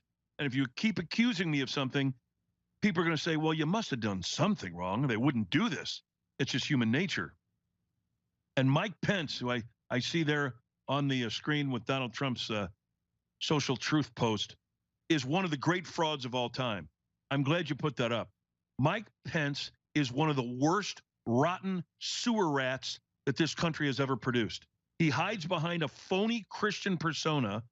He's elevated to the number 2 spot in the country through Donald Trump. And for that, the loyalty factor is Donald Trump should never be president again because he thinks he's above the law and violates the Constitution. That's Mike Pence's statement. I hope Mike Pence never succeeds in life, period, again. I can't stomach the guy. He's 100% fraud. He's worse than the Schiffs of the world. We know who Schiff is. Mike Pence pretended to be someone else. Adam Schiff doesn't pretend to be a complete gas bag asshat. He is, and he tells you he is. But Mike Pence acts like he's somebody he's not, and he's despicable. And take your 3%, Mike Pence, and shove it right up your ass. 3%? Mike Pence is now polling at 0% and surging quickly to 0 is where I see Mike Pence right now. But, you know, by the way, I had a witness on who was in the Oval Office with Donald Trump, and there's multiple eyewitnesses that would confirm this should they be called to testify, which is Donald Trump said in the Oval Office multiple times, he said, look, if I lost the election, I'll go back to playing golf and living at Mar-a-Lago and having a supermodel hot wife. Like, I'll be fine. I'll walk right out that door, get on Marine One. Multiple eyewitnesses will say that. So it really throws another wrench into Jack Smith's equation. But, you know, all those names you mentioned, Kevin, and I saw some others too, Victor Davis Hanson, you know, these are the people that kind of just go through the rounds. They pick up the New York Times, pick up the Wall Street Journal, listen to a little bit of news, focusing on their thing, but really don't understand how corrupt things are because they've lived mostly a very privileged, lavish life. And that's fine. We're Americans. We love capitalism and people prospering. But Kevin, I think that the conservative light that still kind of believe that we live in America, I think that brand is about to get a really rude awakening with this indictment now and with the developments we're going to see in this case. I think Republicans as a group are the most spineless cowards on the face of the earth. We know what the liberals are. They're corrupt. They're hopelessly corrupt. They're bloodthirsty, greedy for power and money. We've seen that. We now know that we have, not that we didn't know it before, but we have a corrupt president, a corrupt first family. The entire family is a Biden crime syndicate. We know that. We have evidence. We have whistleblowers. We have documents. We have phone calls. We have everything that you need. I mean, this is the Gambino I mean, family. it is hilarious. And they say there's no evidence, Kevin. I mean, it's like we have evidence. It's like we have the whole thing. Yeah, there's no evidence. You couldn't have any more evidence. I could dive into the Pacific Ocean and say there's no water. I mean, that's essentially what they're doing. They're swimming around in the Pacific Ocean doing freestyle and snorkeling. There's no water in here. Oh. It's unbelievable, unconscionable. The only thing you could have is Joe Biden to say, by the way, did you know that I'm a complete criminal and that I've shaken down foreign governments for tens of millions of dollars? That's the only thing that's missing. And we may have that because he's so stupid. We do have that in front of the Council on Foreign Relations. It's unbelievable. And his son keeps bragging on all these emails and tweets that we keep seeing about how he's the supreme Aryan race. This guy's a lunatic, by the way. He's a psychopath. And while they keep saying, and they've got all the talking points, Owen, Hunter Biden's a private citizen. They'll repeat that 6 billion times. So what? That means nothing. A private citizen who's a criminal, who used his father's influence, who wasn't a private citizen, to shake down foreign governments for millions of dollars. Here's the deal. You don't have to prove that Biden had anything to do with it. The fact that Biden was okay with Hunter doing it is a felony on Biden's part. Joe Biden, Papa Joe, the big guy, you know, that guy. But as far as Victor Davis Hanson, I want to say something in his defense here. Victor Davis Hanson wrote this today. Special counsel Jack Smith added new indictments against Donald Trump, among them conspiratorially, unlawfully discounting legitimate votes. Was Smith referencing Stacey Abrams, who for years claimed she was the real governor of Georgia, barnstorming the country to overturn the vote count? Or maybe Smith referred to ex-President Jimmy Carter. He discounted the 2016 election vote by claiming Trump won only due to the Russians. Or did Smith mean Hillary Clinton, who discounted Trump as illegitimate, prompting her to join the resistance against an elected president? Or maybe Smith meant the Hollywood crowd who cut commercials after the 2016 election. All right, Kevin, pause it right there. Kevin Slayton, my guest, KevinSlaytonShow.com. Stick right here, folks. Don't go anywhere. Kevin Slayton, my guest, KevinSlaytonShow.com. Kevin, you were just reading that statement from Victor Davis Hanson. He was also very eloquent last night on Fox News. And I think you can go back into that statement, but you know, here's what I see happening. The ruling class has never been more clear and present. We thought we were free citizens in control of our own fate, our own future, our own prosperity in this country. We're learning, even our own elections, we're learning the hard way. This is not the case. There is truly a ruling class, and they will weaponize the government against us whenever they see fit. Trump is maybe the leading example of this, but others have dealt with it too. So you can get back into that letter showing all the double standards, but it couldn't be more clear at this point. They deny every election they've lost, every presidential they've lost, the Democrats, in the 20th century. But now they want to put Trump in jail for doing what they've done every time? I mean, it's too obvious. Not only what they've done every time, but as you said, it's too obvious. It's brazen. They're brazen and arrogant in it now because they know they have media cover from the liberal media wags. And those people are the greatest crooks in our country, and they're the greatest threat to our republic. It's the media, more so than the liberals even. I mean, they continue to put stuff like that up there, that Trump has 500 years in prison coming his way and all of this crap. None of that's going to happen. Donald Trump will never spend a day in prison. Never. They know it. We know it. It's all designed, as you said, to mug up the presidential election that's coming up. But the problem is this, Owen, unless it is stopped and unless these people are stopped, the ruling class, these elite liberals, unless they are stopped in their tracks, they will never stop doing it. We are in for this for the rest of our lives if we allow it to happen here. It has to be stopped here. We need a civil war or we need secession. Those are our two options at this point. We have too many lazy, uninformed, intellectually lazy Republicans and conservatives who sit back on their lazy asses and do nothing while the entire republic is being torn down. The elitist Democrats and liberals have seen the opening. They're taking it. They're using Trump as their punching bag, and they're beating him up right in front of our very eyes. And what are the Republicans in Congress doing about it? Oh, they say they're going to go ahead and defund the special counsel. Good luck with that, because that has to pass through the Senate. So that's not going to happen. Everything's going to get blocked. I used to think divided government was the best thing we could have in this country because it keeps those morons in Washington at bay. They can't do anything as long as they're divided. But now I'm convinced unless we have a completely Republican Congress and White House, the country will never go forward, will only slip backward into the abyss, and whoever the Republican president is will have his hands tied behind his back. And I've got news for Ron DeSantis or Big Mouth Pence. If any of those people ever thought they could be the nominee, and if they were in the first position, this same stuff would begin to happen to them. Look at DeSantis a few weeks ago. He barely steps and puts his toe in the water, and they train their sights on him because they think if they can get rid of Trump, he'll be the guy. They're going to do this to every Republican frontrunner from here until the end of time, until it's stopped. They have no morals. They have no ethics. They have no character. And that's all liberals. That's not just the ruling class. That's all liberals. I think the average Republican voter, and that's not to say they're a loyal Republican, but they vote Republican because they see what the Democrat Party is. I think the realization now is that you either have that understanding and that attitude, which is, look, we're going to continue to deal with this political persecution forever from the Democrat Party. So now, if you're not running a campaign, if you're not hitting the pulpit and you're not saying, I'm going to investigate Joe Biden, Hillary Clinton, Barack Obama, we're going to give them the same treatment that they gave Donald Trump. And by the way, we got a pretty good idea they're the real criminals that belong in jail. If you don't have some song and dance like that on the campaign trail, I don't think anybody's interested. I don't think your message resonates. I agree with that. And this has to be a cattle call here. You've got to get the most vicious attorney general to put in there. My suggestions to Trump would be Kash Patel or maybe Josh Hawley from Missouri. Josh Hawley is a senator right now, a sitting senator. He hates the Democrats as much as we do. He hates them as much as Trump does. And he will go after them because they've come after him. And so that's what we need. We need to have a president on the campaign trail who will say, we are not going to conduct witch hunt prosecutions, but we are going to go where the evidence that has been accumulated by the House Judiciary and the House Oversight Committee, and we're going to pursue it. And we're going to let go where it leads. And we're going to have the Attorney General pursue it. And the new Attorney General is going to be Kash Patel. And he ought to tell us who his Attorney General is going to be right up front so that we all know ahead of time. Because if it's going to be some candy ass, then I won't vote for Trump. But I can't imagine that Trump would not bring a hard ass in and go scorched earth on these people. But Owen, until one of them or two of them or 10 of them or 20 of them are in jail, nothing's ever going to change. This punk, Peter Strzok, has the balls to go on Twitter and claim that you should take a parlay bet and bet against Trump or bet on Trump going to jail for how many days. This guy is a psychopath. Just his look on his face tells you that.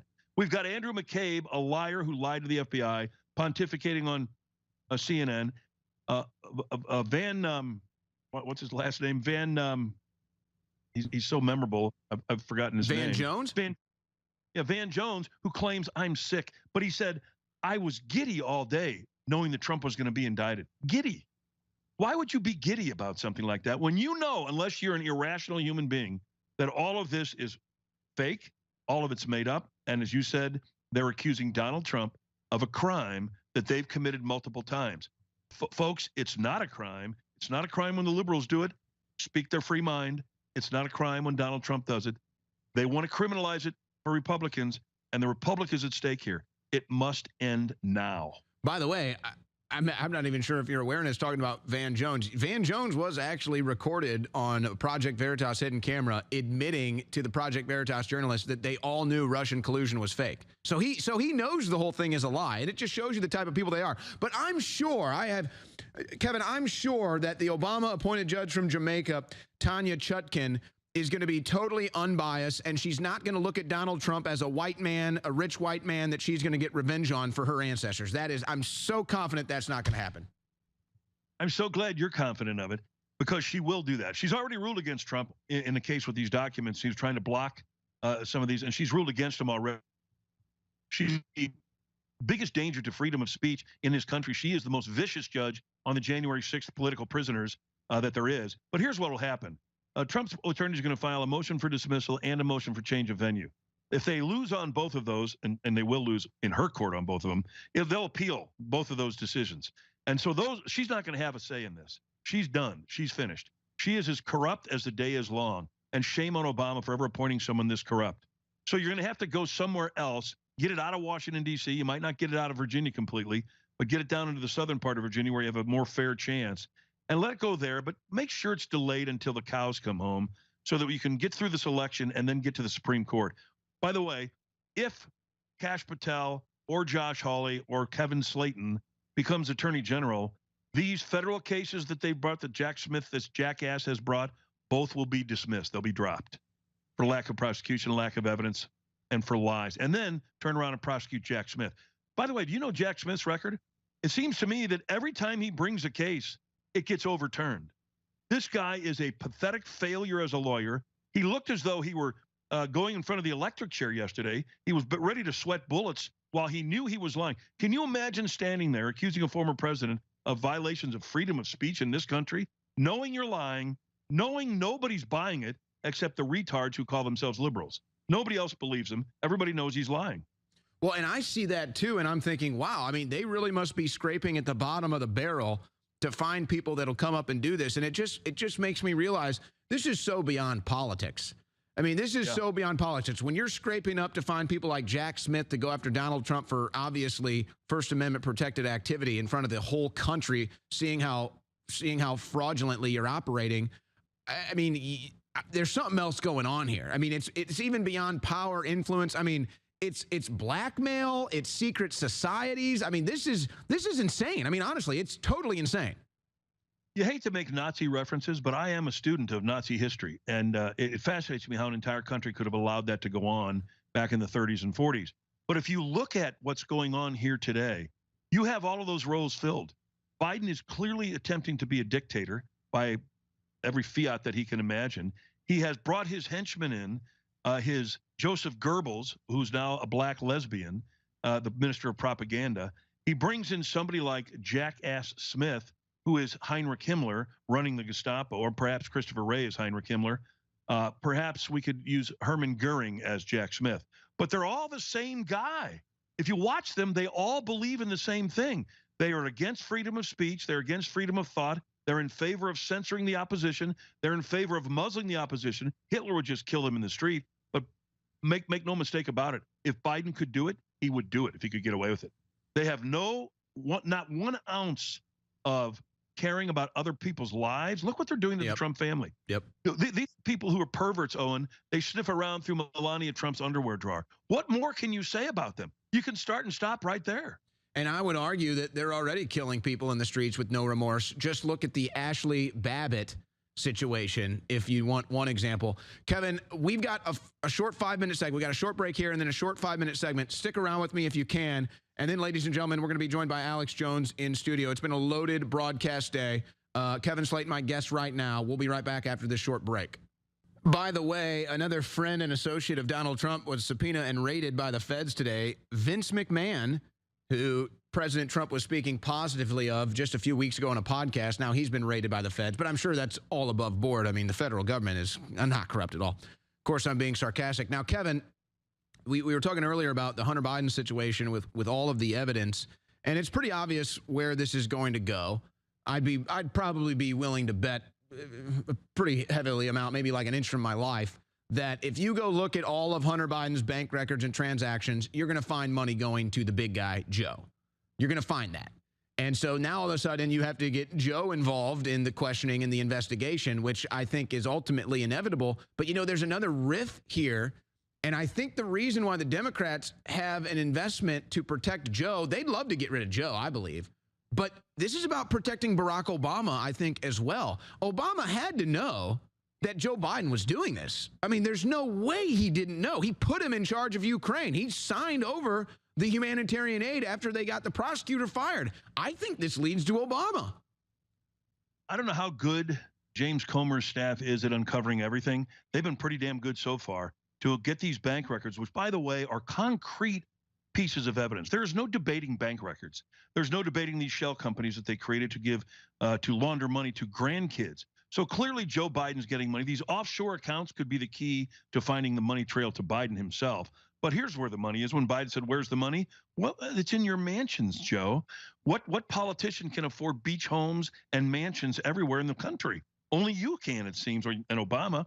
And I think they're protecting Obama, too, because I think, as you say, he knew about it. And I think if James Comer's staff can go deep enough, they're going to find money laundered to the Obamas, because this is a deal with both of them. You're not president and not know about this stuff.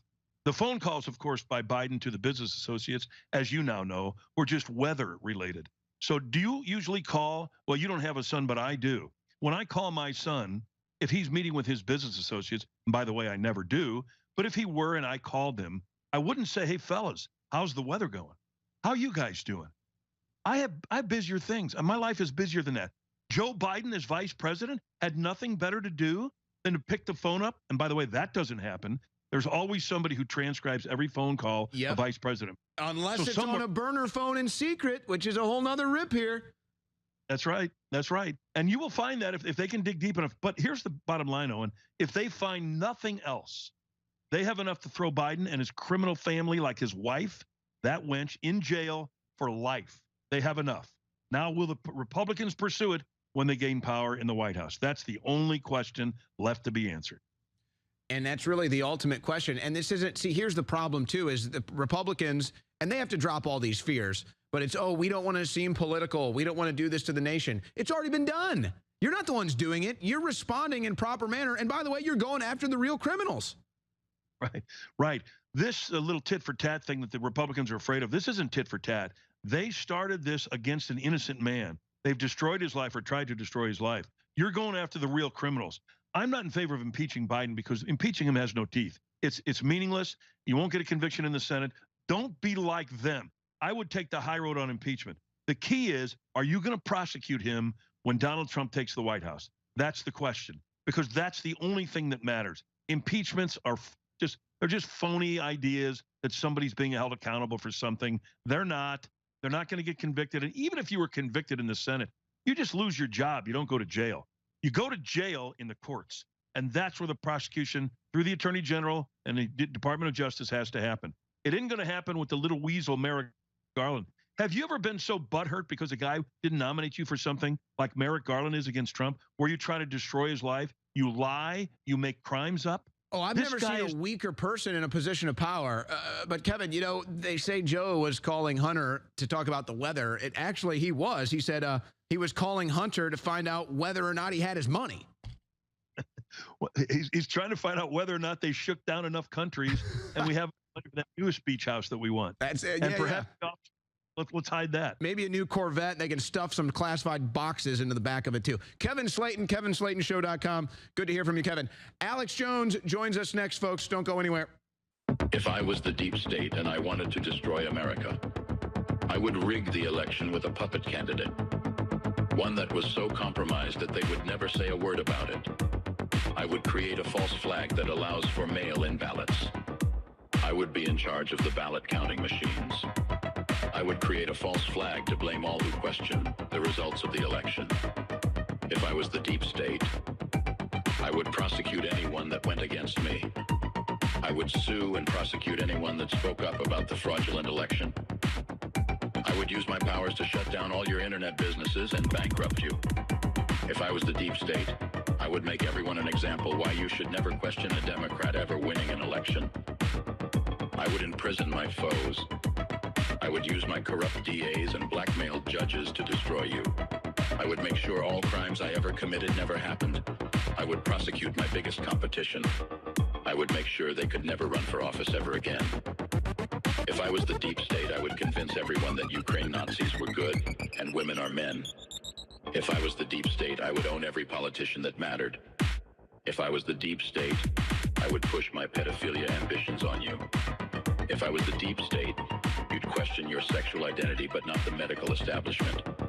If I was the deep state, you would fear to ever resist me. If I was the deep state, you would wish I was really the devil. If I was the deep state, I would say mission accomplished.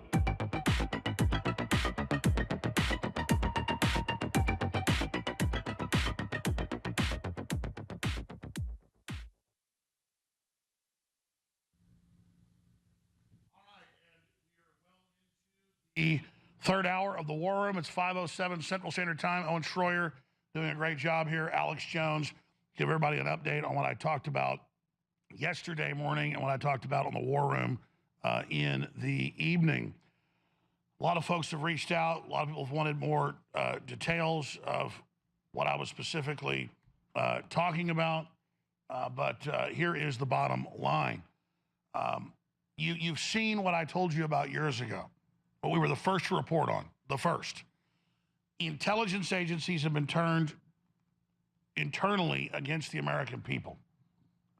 And they are literally engaged in a coup against our democratic republic's processes.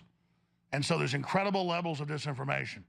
And they've used lawfare to try to not just destroy President Trump, but InfoWars, Tucker Carlson, the list goes on and on. They're trying to put other people in prison. Andrew Tate, you've seen everything. But everybody from Russell Brand to Elon Musk is now against the New World Order because people see where the world is now and they see that we were right about the tyranny. So yesterday, I was visiting with some family that's been ill. I was still going to do the show from the beach where they were convalescing. And then I learned pieces of information that were going on. And then I learned more after that. And I came on air and I said something that was overall accurate.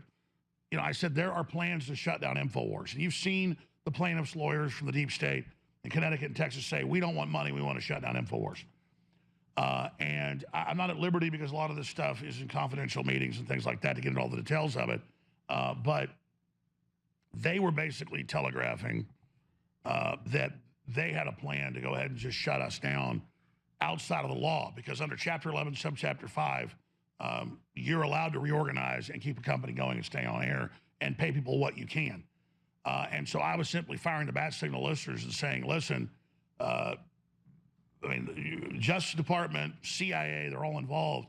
They're literally trying to squeeze and really terrorize a lot of people behind the scenes that I haven't gotten to on air.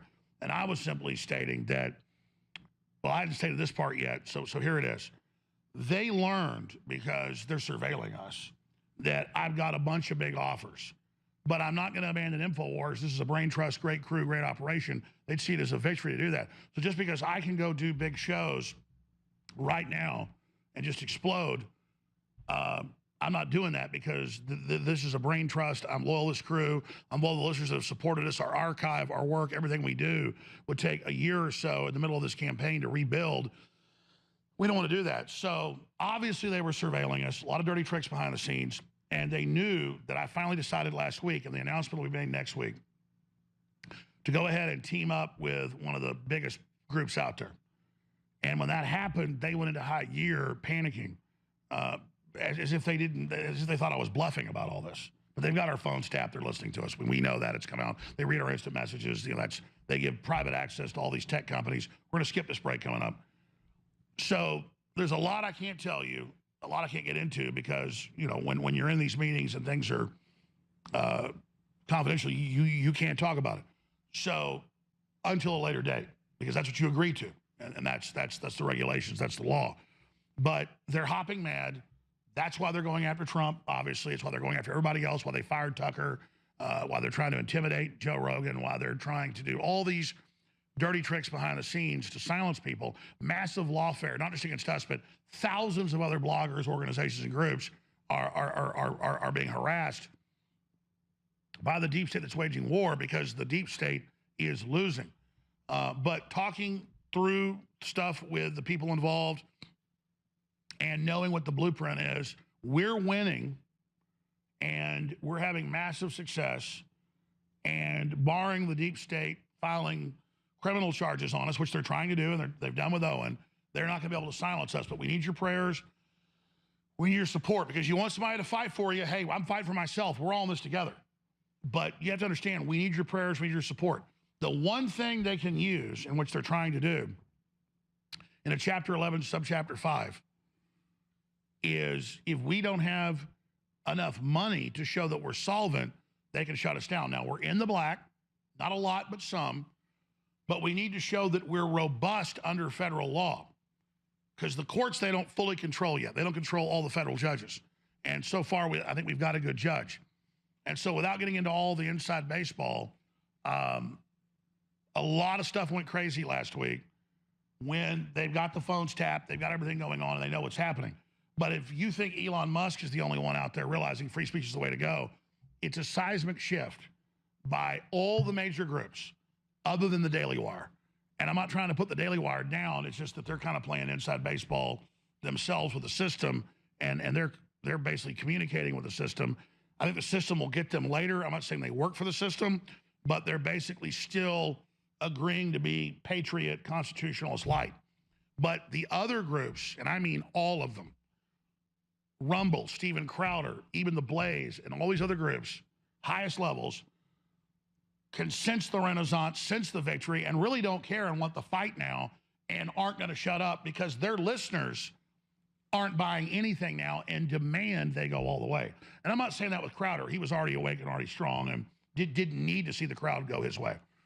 So we'll make major announcement. I'll leave it at that. Major announcements Monday and Tuesday of next week. But all hell broke loose. Literal all hell broke loose last week when they learned of this. When I leave here, they will have black SUVs follow me home.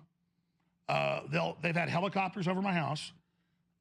They are literally trying to mess with me to let me know they're tyrants and let me know they're criminals and let me know that they have power. What, you didn't think I didn't know this? I knew this when I was a little kid. Okay? So it's a big deal. But all I can tell listeners is this. We need everybody to go to InfoWarsStore.com. Vitamin Mineral Fusions back in stock. Great colloidal silver, silver bullets back in stock. The highest quality you're going to find. Nitric Boost, Super Fuel Vitality. We need to not just have enough money to operate. We need to be able to show the federal court a war chest in the next month because a lot of big movements are happening in the court case. I can't tell you. They're going to decide whether these ridiculous kangaroo court debts of $1.5 billion that we could obviously never pay are dischargeable or not. The truth, the law is all going in our direction. Plus, even if that doesn't happen, we got a bunch of moves with appeal for years to stay on air. And by then, this battle will be decided. And so all I can say is we're in the heart of the battle right now, ladies and gentlemen. And so yesterday I had a lot of info, a lot of good info about internal attacks, but that was actually disinfo being planted and pushed with actually, as I've now read all the information, seen all the information, with people being smart ass back, basically. And again, the courts are there if people have a debt you're supposed to pay, even though we're still on appeal, where you're supposed to then try to pay that. They've said publicly, and I'll leave it at that in other ways, they're dumb enough to do this. We don't want money, we want to silence him. Well, that's against the law, even though they still think they can do whatever they want. Just like the congressional hearings about weaponization you've seen, where they're like, we're going to silence the American people. So America's the ultimate cycle in human history right now at this level. I'm sure bigger stuff comes in the future. The eye has not seen, the ear has not heard, and the mind has not imagined. But this is such a historic moment. And I thank God every millisecond that for whatever reason, how I was born, who my parents were, what I saw, who I was, that I didn't fall to evil. Because I could have easily, I almost did. Lord knows it was like something on a Pilgrim's Progress. The temptations, the things I saw, but it was all God training me and allowing it to happen, preparing me to be able to take on this now. And now all these attacks are not even a weight on us. It is like, I use the analogy, Mount Bonnell is in North Austin, and it's like 200, 300, 400 steps, I don't know, to the top. Okay, it's like a quarter mile straight up steps. And I would put my children, I got 4 children, and I've carried all 4 of them at one point or another, even when they're too big and like 5 years old, up that thing. And man, you're going up that thing and it's tiring, but when you get to the top, when you take them off your shoulders and set them there and they see the sunset and that weight's off your shoulders, you feel like you're flying. And that's what this is. That weight God puts on us is to build us and get us ready for the things we're doing, to literally carry the children up the mountain. Yeah, there's a shot of the crew found right now. And that's what this is. And so without the mountain, there is no struggle. They put plants in space on the space shuttle and they grow in circles and die. But when there's wind and storms and ants and everything, that's what makes the trees and the grass strong. And so this is the animating contest of liberty that Thomas Jefferson talked about. I want to salute the listeners and viewers. You know, the stuff I learned about yesterday was so terrible and so underhanded and so criminal and so dastardly. But we already know that I just came to you after biting my tongue and said a bunch of stuff. And in the main, it was accurate. But in the end, it was another psyop, another operation, another disinfo. And so I'd be worried if I wasn't followed home by a black SUV tonight. I'd be worried if people weren't threatening my family right now and saying, do what we want, go away, or we'll harass your family. And I said to my parents years ago, they're harassing right now.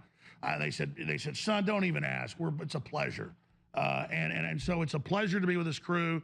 that is also aren't cowards and aren't living on their knees. And it's that famous, I want you to talk, because you're sitting there politely, but will you guys print me the Patrick Henry, give me liberty or give me death speech? Because when you're done talking, Owen, as soon as I get that, I want to read that. Because it's not just the part where he says, let your chains sit lightly upon you. May we forget you are our brethren. Because this is literally going into bondage, world government. You're going to see it all. But you have to understand, you read the Bible, it's all coming true. Satan wins the first 3 quarters and loses in the 4th quarter, folks.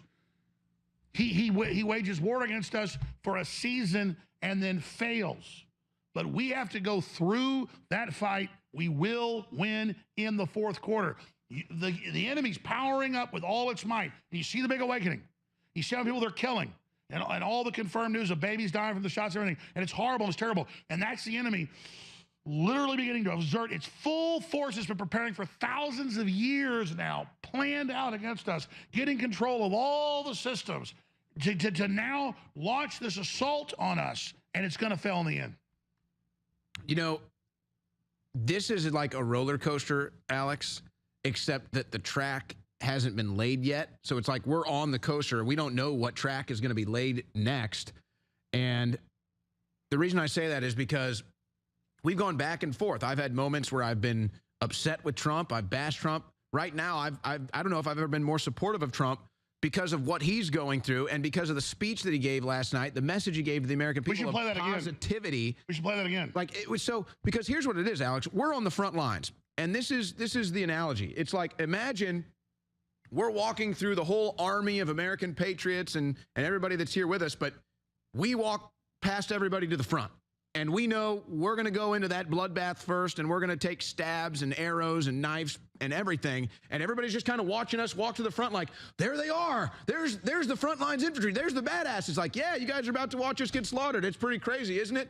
And then there goes Trump, and he walks in front of us. And it's like, I mean, how can I not support the man? He's the only guy walking in front of us on the front lines. That's a perfect analogy. And so how can I not support him? I know he's not perfect. I know he's not going to be my savior. I don't want him to be. The enemy, he's for real. We asked for somebody to stand up for us. We're getting it. So it's like when I go into the impeachment hearings, and by the way, I'm walking in there, and I got people shaking my hands. I got representatives shaking my hands. Oh, Owen Schroyer, this is great. This is great. I knew nobody was going to stand up with me. I knew I'd be the only one in the arena that day, and that's fine. That's the role we take. That's walking past the entire army. And that's why army. They said they charged you, not for January 6th, but because you went to Congress before. So we're going to have you read the Patrick Henry speech. I'm looking forward to that. But that's why, to me... How long's the Trump speech, though? We just have a 60-second clip of the whole entire message. Yeah. Let's play that. If we have that, let's play that clip. We should have it, guys. Go ahead and roll it.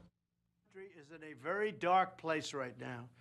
But even after everything the deep state has done to me, I will never give up on America. Mark my words. In 2024, we will win back the White House. We will make America great again. I have no doubt about it. They come at me from left. They come at me from right. The rhinos, the communists, the Marxists, the fascists. We will not only survive, we will be stronger than ever before. We're fighting a fight like nobody ever thought possible, and we're winning. We won in 2016. We had a rigged election in 2020, but got more votes than any sitting president. We're going to win like never before, and we're going to make America great again. I can truly say, I believe, better than ever before. Thank you for all of your support and for all of your prayers. So, Alex, as you know, it's not just difficult to survive going through this. It's even harder to be positive. And so for Trump to come out last night with a positive message for America, it just charged my batteries. Oh, he's 100% all in. And you look at Jack Smith yesterday. It's not when he's at the podium. Walking up, he's shaking because he knows he's election meddling. He knows he's engaged in like Hitler-level crap. I mean, these people are unbelievable. Did you read the indictment? Trump lies and says illegal aliens vote. The Democrats have legalized it in a bunch of cities. I mean, they removed the word peaceful from his statements. Look at this headline. Pew Research, one of the biggest research firms out there. Most of the 23 million immigrants eligible to vote in the 2020 election live in just 5 states. Illegal immigrants eligible to vote, and they indicted him saying that's one of his 21 lies. Even if it was lying, he has a right to say it. He's not lying. And by the way, we've been so focused on the political news today that we are leaving out, you know, Bidenomics. We're not just about to get crushed because of Bidenomics and the domestic policy. China and BRICS are about to make major moves in the coming months. We just had our credit devalued. The credit was devalued. The BRICS summit is coming up in South Africa. I mean, we're being set up. China's about to sell all of its treasuries. I mean, it's like Bidenomics is about to be. They were already getting rid of America. It was supposed to be the Chinese communist century. Trump came in and said no. And definitely supported, represented by people in government and us that don't want that. So he's not perfect, but folks, he's not trying to screw us. And I think, I mean, look, we're going to have big developments in 2023, and then I think 2024 is going to just be off the hook. I mean, weather weapons, alien invasions, maybe another pandemic. They're just going to throw everything at it. Oh, if Trump gets in, they're going to do the alien thing. They got that ready. They're going to try. They don't even want there to be an election. I'm telling you, folks. You know when something's dangerous. You know when something's going down. My spidey sense is like off the chart right now. I think everybody else gets that too. So when we come back, I'll read the Patrick Henry here. But listen, folks, you see what we've been through. I saw the media bitching. Trump used $60 million of the $200 million he raised to fight lawsuits. Where does he get it? He's supposed to fight lawsuits. Democrats use their campaign money for it. Support Trump financially. Support us. They've got to get through us to get to you. Vitamin Mineral Fusion, back in stock. Colloidal silver back in stock. Go. Vote for resistance. Vote for victory. InfoWarsStore.com right now. We're talking about Christmas comes in August. It's never going to get any better. Don't look for it. Be happy with what you got. Because the owners of this country don't want that. I'm talking about the real owners now. The real owners, the big wealthy business interests that control things and make all the important decisions. Forget the politicians. The politicians are put there to give you the idea that you have freedom of choice. You don't. You have no choice. You have owners. They own you. They own everything. They own all the important land. They own and control the corporations. They've long since bought and paid for the Senate, the Congress, the state houses, the city halls. They got the judges in their back pockets. And they own all the big media companies, so they control just about all of the news and information you get to hear. They got you by the balls. They want obedient workers. Obedient workers. People who are just smart enough to run the machines and do the paperwork and just dumb enough to passively accept jobs with the lower pay, the longer hours, the reduced benefits, the end of overtime, and the vanishing pension that disappears the minute you go to collect it. And now they're coming for your Social Security money so they can give it to their criminal friends on Wall Street. It's a big club, and you ain't in it. And you said recently, quote, when you give, they do whatever the hell you want them to do. You better believe it. So what specifically did they do? If I ask them, if I need them, you know, most of the people on this stage I've given to, just so you understand, a lot of money. You and I are not in the big club. The owners of this country know the truth. It's called the American dream because you have to be asleep to believe it. But I'll tell you what they don't want. They don't want a population of citizens capable of critical thinking. They don't want well-informed, well-educated people capable of critical thinking. They're not interested in that. That doesn't help them. That's against their interest. That's right. From the front lines of the information war, it's Alex Jones.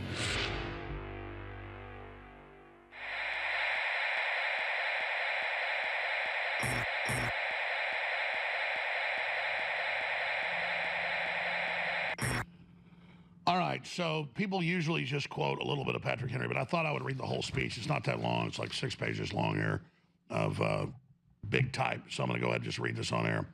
Patrick Henry's Give Me Liberty or Give Me Death speech. This helped spur the revolution in the months before 1776, July 4th. The question before the House is one of awful moment to this country. For my own part, I consider it as nothing less than a question of freedom or slavery. Should I keep back my opinions at such a time through fear of giving offense? Should I consider myself as guilty of treason towards my country? Mr. President, it is natural to man to indulge in the illusions of hope. But is this the part of a wise man engaged in a great struggle for liberty? Are we disposed to be of the number of those who, having eyes, see not, and having ears, hear not, the things which so nearly concerned their salvation? For my part, whatever anguish of spirit it may cost, I am willing to know the whole truth, to know the worst, and to provide for it. We're here 2.0, 10 times worse. I know of no way of judging of the future but by the past. And judging by the past, I wish to know what there has been in the conduct of the British ministry for the past 10 years to justify those hopes which gentlemen have been pleased to comfort themselves in the House. Is it that insidious smile with which our petition has been lately received? Trust it not, sir. Suffer not yourselves be betrayed with a kiss. Ask yourselves, are fleets and armies necessary to the work of love and reconciliation? Militarization, 86,000 IRS, declaring patriots of the terror, Homeland Security should arrest all the Trump supporters. Let us not deceive ourselves, sir.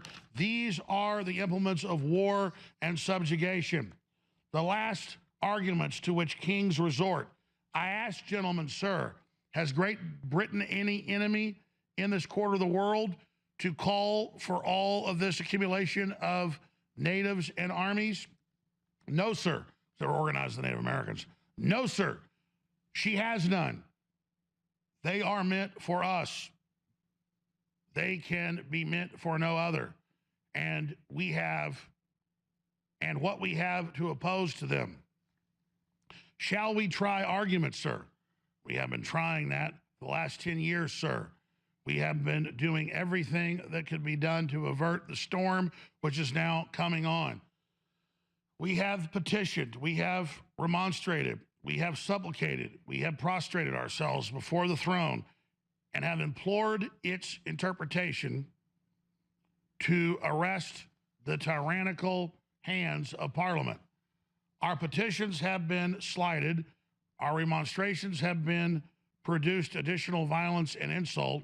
Our supplications have been disregarded, and we have been spurned with contempt from the foot of the throne in vain after these things. May we indulge the fond hope of peace and reconciliation. And who is the throne today? The UN, the globalists, the big banks, BlackRock, the WF. There is no longer any room for hope. If we wish to be free, we must fight. I repeat it, sir, we must fight. An appeal to arms and to God of hosts is all that is left to us. And folks, we talk about war today, 90% is information, speaking out, noncompliance, civil disobedience, supporting the liberty, lawsuits, supporting Trump, supporting InfoWars, and praying to God. An appeal to arms and to the God of hosts is all that is left to us. It is vain, sir, to extenuate the matter. The war, this is the most important. It is vain, sir. They're not giving us quarter, they're not backing off. They're cutting the energy off, they're coming to cut our kids' penises off. The pedophilia is everywhere. The borders are open. Human smuggling. I mean, they're cutting off the energy. They're laughing at us. It is vain, sir, to extenuate the matter. The war is actually begun. Our brethren are already in the field. Why stand we here idle? Is life so dear, or peace so sweet, as to be purchased at the price of chains and slavery? Forbid it, Almighty God. I know not what other course others may take, but as for me, give me liberty or give me death.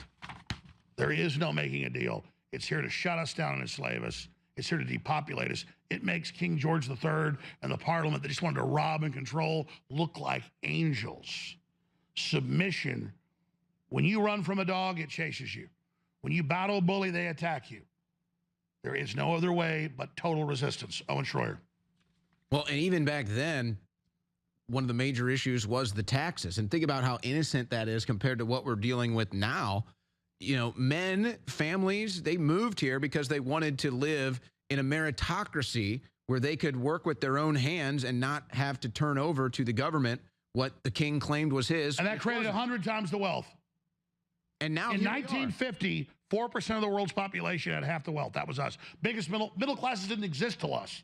That's what they fear, exactly. Self-government, same thing. And now you're probably paying 30% of the money you earn working is going right to the government. And Owen, I agree with you that in culture and media, they make it about the T tax, and that was what started. If you weren't a lord, you couldn't run a business. They raped anybody they wanted. There was paramilitary police beating people up everywhere. They treated us like slaves. The real issue was that they were above the law and could do whatever they wanted. And maybe we became complacent because there was a social contract. Okay, you know what? Maybe we do basically work for the federal government and they steal 30% of our time and our money. But you know what? At least we had roads. At least we had safe cities. At least we still had freedom. At least we had the opportunity for prosperity and home ownership and property ownership. That's all being taken away now. Because they wanted to get rid of us. Why should they leave a bunch of free people running around that the world can aspire to? No, we're to be destroyed. Well, that's what you said yesterday, too, is they can't have a land of free people on a slave planet. It ruins the whole concept of slavery for them. If you look over across your neighbor's house and you see that they're having barbecues and got their own swimming pool and 4 kids running around happy, and you're sitting there in a shanty in shackles, you're saying, hey, why can't I have that?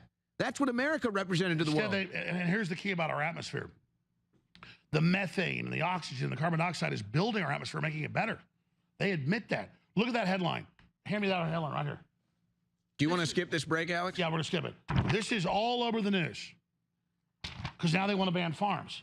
Arctic farmers spared us from glaciers, but profoundly changed Earth's climate. Science Daily, time to ban farms. To make sure your MPs and your councillors hear from you.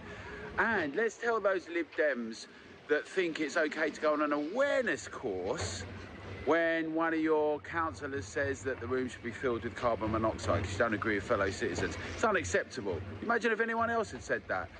It's just not on, is it? Let's make sure that the people that are saying they want clean air actually behave in the right way, have open, honest discussions. Let's have our voices heard together.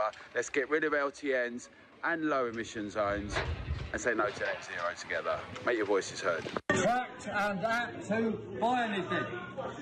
I'm going to buy some strawberries and I'm offering exactly the right amount of money here on the help desk. So you people take that money, £1.90, and I will take my strawberries outside. You can't take that. You can't take that. Police is on their way. You can't take that. Police is on their way. Now, Alex, imagine, because they're saying, oh, you can't take that, you can't take that. Well, why did he even pay? Why did he just steal? Meanwhile, looters are just attacking and stealing everywhere. It's everywhere. It's everywhere. So there's a new footage on InfoWars of the guy robbing the Sikhs, and the internet's so they go, look at the Muslims beating them up. No, it's Sikhs from India beating the guy that's stealing like hundreds of packs of cigarettes. Yeah, there it is right there. He's pouring them into the trash bin, and then he beats him with like a... And they're trying to call it racist. No, it's like, I don't care if the guy's black or white. The police won't come. They'll go bankrupt. They go, dude, we don't have insurance. Please don't take our money. We're going to go bankrupt. Those stores live on 5% money. They can't let this go on. And by the way, and it's the Biden economy, so you're getting crushed. But by the way, this is what led to the safest country with the most freedom. It's when criminals try to do bad things, the people beat their ass. And what do you want to bet that that city has got a George Soros DA? They almost all do. They're going to charge those Sikhs. Oh, they'll probably go to jail. And they'll give the man who tried to rob the store a government payout, too. And I just love how the anti-Muslim people, and I get being anti-corrupt Islam and I'm against it, but like they're constantly shooting Sikhs. The Sikhs were set up to fight Muslims taking over India. They're like completely anti-radical Islam. They just took back Kashmir, and all the time some dumbass, because the real hate crime is, you know, rednecks. I'm a redneck kind of too, but walk in and think a Sikh is a Muslim and shoot them. They're like set up to fight Muslims. But the whole point is, go ahead and roll the tape. Roll it with audio. And there's another guy going, don't hit him, don't hit him. They got to wait for the cops. That's the liberal mindset. No, he's robbing hundreds of packs of cigarettes. They don't have insurance. Each pack's like $10. They're going to go bankrupt. They're supposed to just go bankrupt, live on the street. No, turn the audio on. Here it is. Ain't nothing you can do, though. There's nothing you can do, man. Until you call police. Ain't nothing you can do, man. Until police come on. Hey, don't. Hey, ain't nothing you can do, man. Don't do that. Don't do that, man. Don't do that.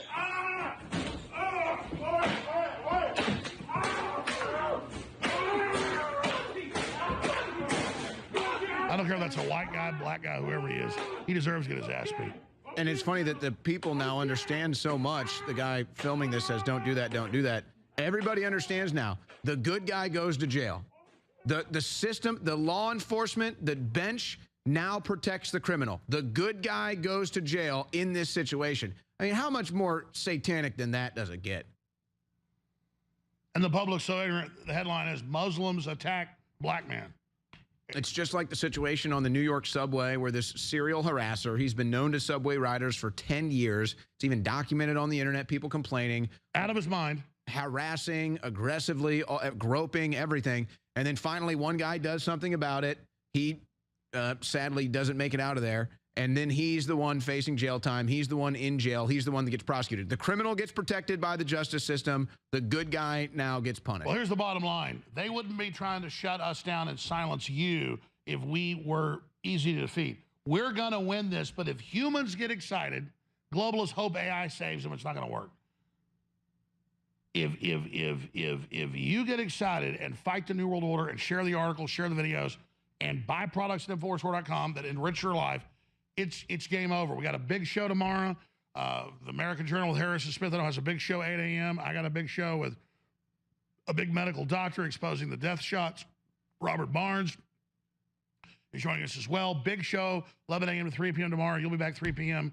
Tomorrow with the War Room, Owen. I'm going to let you go ahead and take over. Great job of the crew.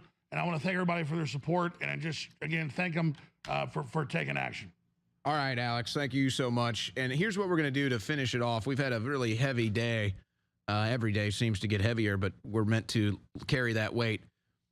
We're going to upload some of these video clips. You've seen the 5 minutes of Democrats denying election results. You've seen the 10 minutes of Democrats denying election results. I have a 25-minute compilation. We're going to put it on Band.video. We got 5 minutes left in this show. So we're just going to put it on Band.video. Download that, share that. 25 minutes of Democrats doing what they're trying to arrest Donald Trump for right now. But you know what? Let's do this. Let's go off on a lighter note here. This is truly hilarious, and it's nice to see creative patriots putting work out there that is going to be effective.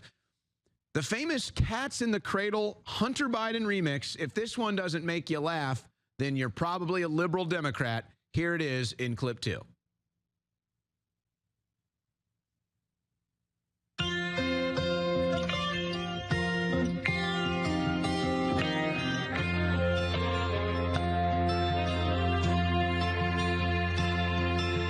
Child called me up just the other day. He said, Dad, I need some crack. Can you help me today? And I had lots of cash, but bills to pay. He said, don't worry, Dad, I'll find another way. He was smoking for I knew it, and away he flew, saying, I'm gonna be like you, Dad. You know I'm gonna be like you. And Hunter's in the basement with a silver spoon. The hookers and drugs were gonna be there soon. When you're coming home, Dad, I don't know when. I'll be good and high by then, Dad. Yeah, I'll be good and high by then. Picking through rugs, smoking anything that even remotely resembled crack cocaine. I'm very proud of my son. My son came around just the other day. He said, I got me a deal where we can both get paid. Can I trade on your name? I said, sure, okay. Will anyone know? He said, no, no way. And as he walked away, he looked kind of dim and said, I'm gonna be like him, yeah.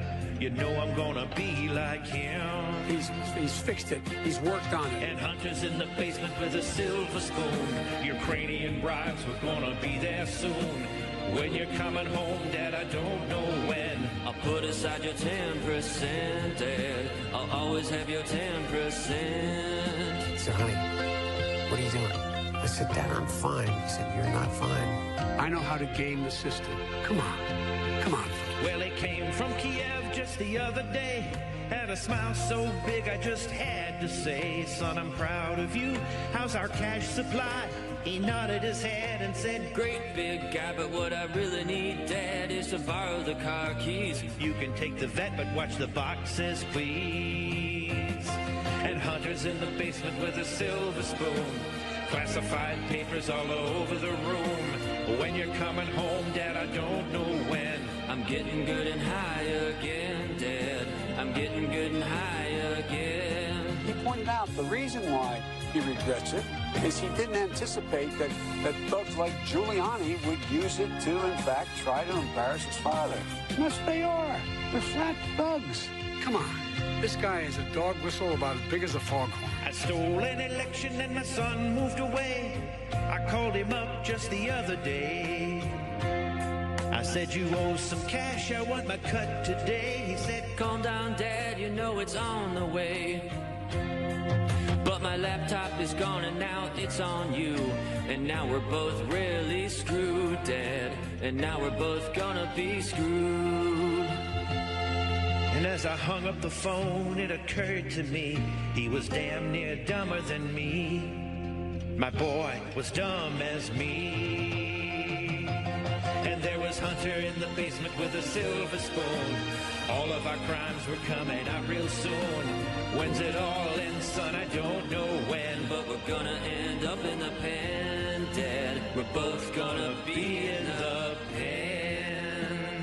I am absolutely certain, 100% certain, that at the end of the investigation, that I will be cleared of any wrongdoing. God save the Queen, man. All right, there you have it. The Cats in the Cradle Hunter Biden remix. Got a kick out of that one. Wanted to share it with you. So that's going to do it for today's InfoWars live transmissions, brought to you by InfoWarsStore.com. Another epic day in the InfoWar will commence tomorrow in the morning. Harrison Smith with the American Journal, the Alex Jones Show, and yours truly, 3 to 6 p.m. here on the War Room. I'm also going to be doing a couple other interviews tomorrow. I got one on the Stu Peters Show. I got one on OANN. So the work here never stops, but it's a great fight to be in. Let me tell you, I believe in America. I believe in the American people. We're going to rise out of this. It's going to be ugly. The worst is yet to come.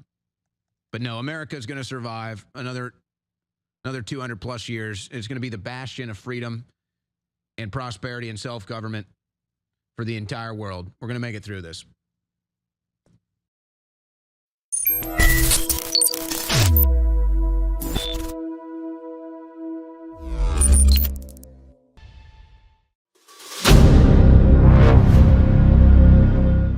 I'm looking for partners, collaborators, colleagues who want to join forces with me around the globe and create real value, generational wealth, and financial freedom for everyone else around the world. Get involved in the cryptocurrency markets. Get involved in the NFT markets. This is your moment. Life all comes down to a few moments. Don't let this pass. Now it's not too late. Next year's going to be too late. Ultimately, this is about freedom. That's the way I see it. This is about giving power back to the people and enabling billions of people worldwide to use the financial markets to improve their lives and those of their friends and their families and their communities. Honestly, I think it's a violation of human rights not to allow people basic access to financial services. Because right now people are being kept in the dark, they're being robbed of education, and it's a travesty. And so I'm looking for people that want to join me and be a part of this solution. And that all happens inside the DeFi Academy. The gains my students are making are absolutely amazing. Double, triple-digit gains in the first month alone. That's amazing. This will change your life. Now is the time to get involved. I'm going to tell you exactly how my students in my academy made money in the last 30 days. I'm talking about real trading results. And let me just whet your appetite a little bit. Let me hit you with some numbers. I'm talking Brendan from New Zealand is up 68.77% on the month. Steve from Europe up 83%. Albert in Singapore up 169.9% on one single trade. I got Susan up 153% on her call options alone. Also rocking 139% returns and 442% returns as well on individual trades. These are people that are changing their financial future in the last 30 days, but it's based on trading discipline. I've graduated over 500 students from inside my academy from over 54 countries around the world. It's amazing. When it comes to crypto, DeFi, and blockchain, we love this space. We truly believe it's the future. This is down to our core. It's authentic to what we're doing, and everybody can tell through the camera because you can't make this stuff up. If you're watching me now, wherever you are, I implore you, take 60 seconds right now and join my academy. Apply today. Now you've got a chance. life all comes down to a few moments. What are you going to do? What's the choice that you're going to make?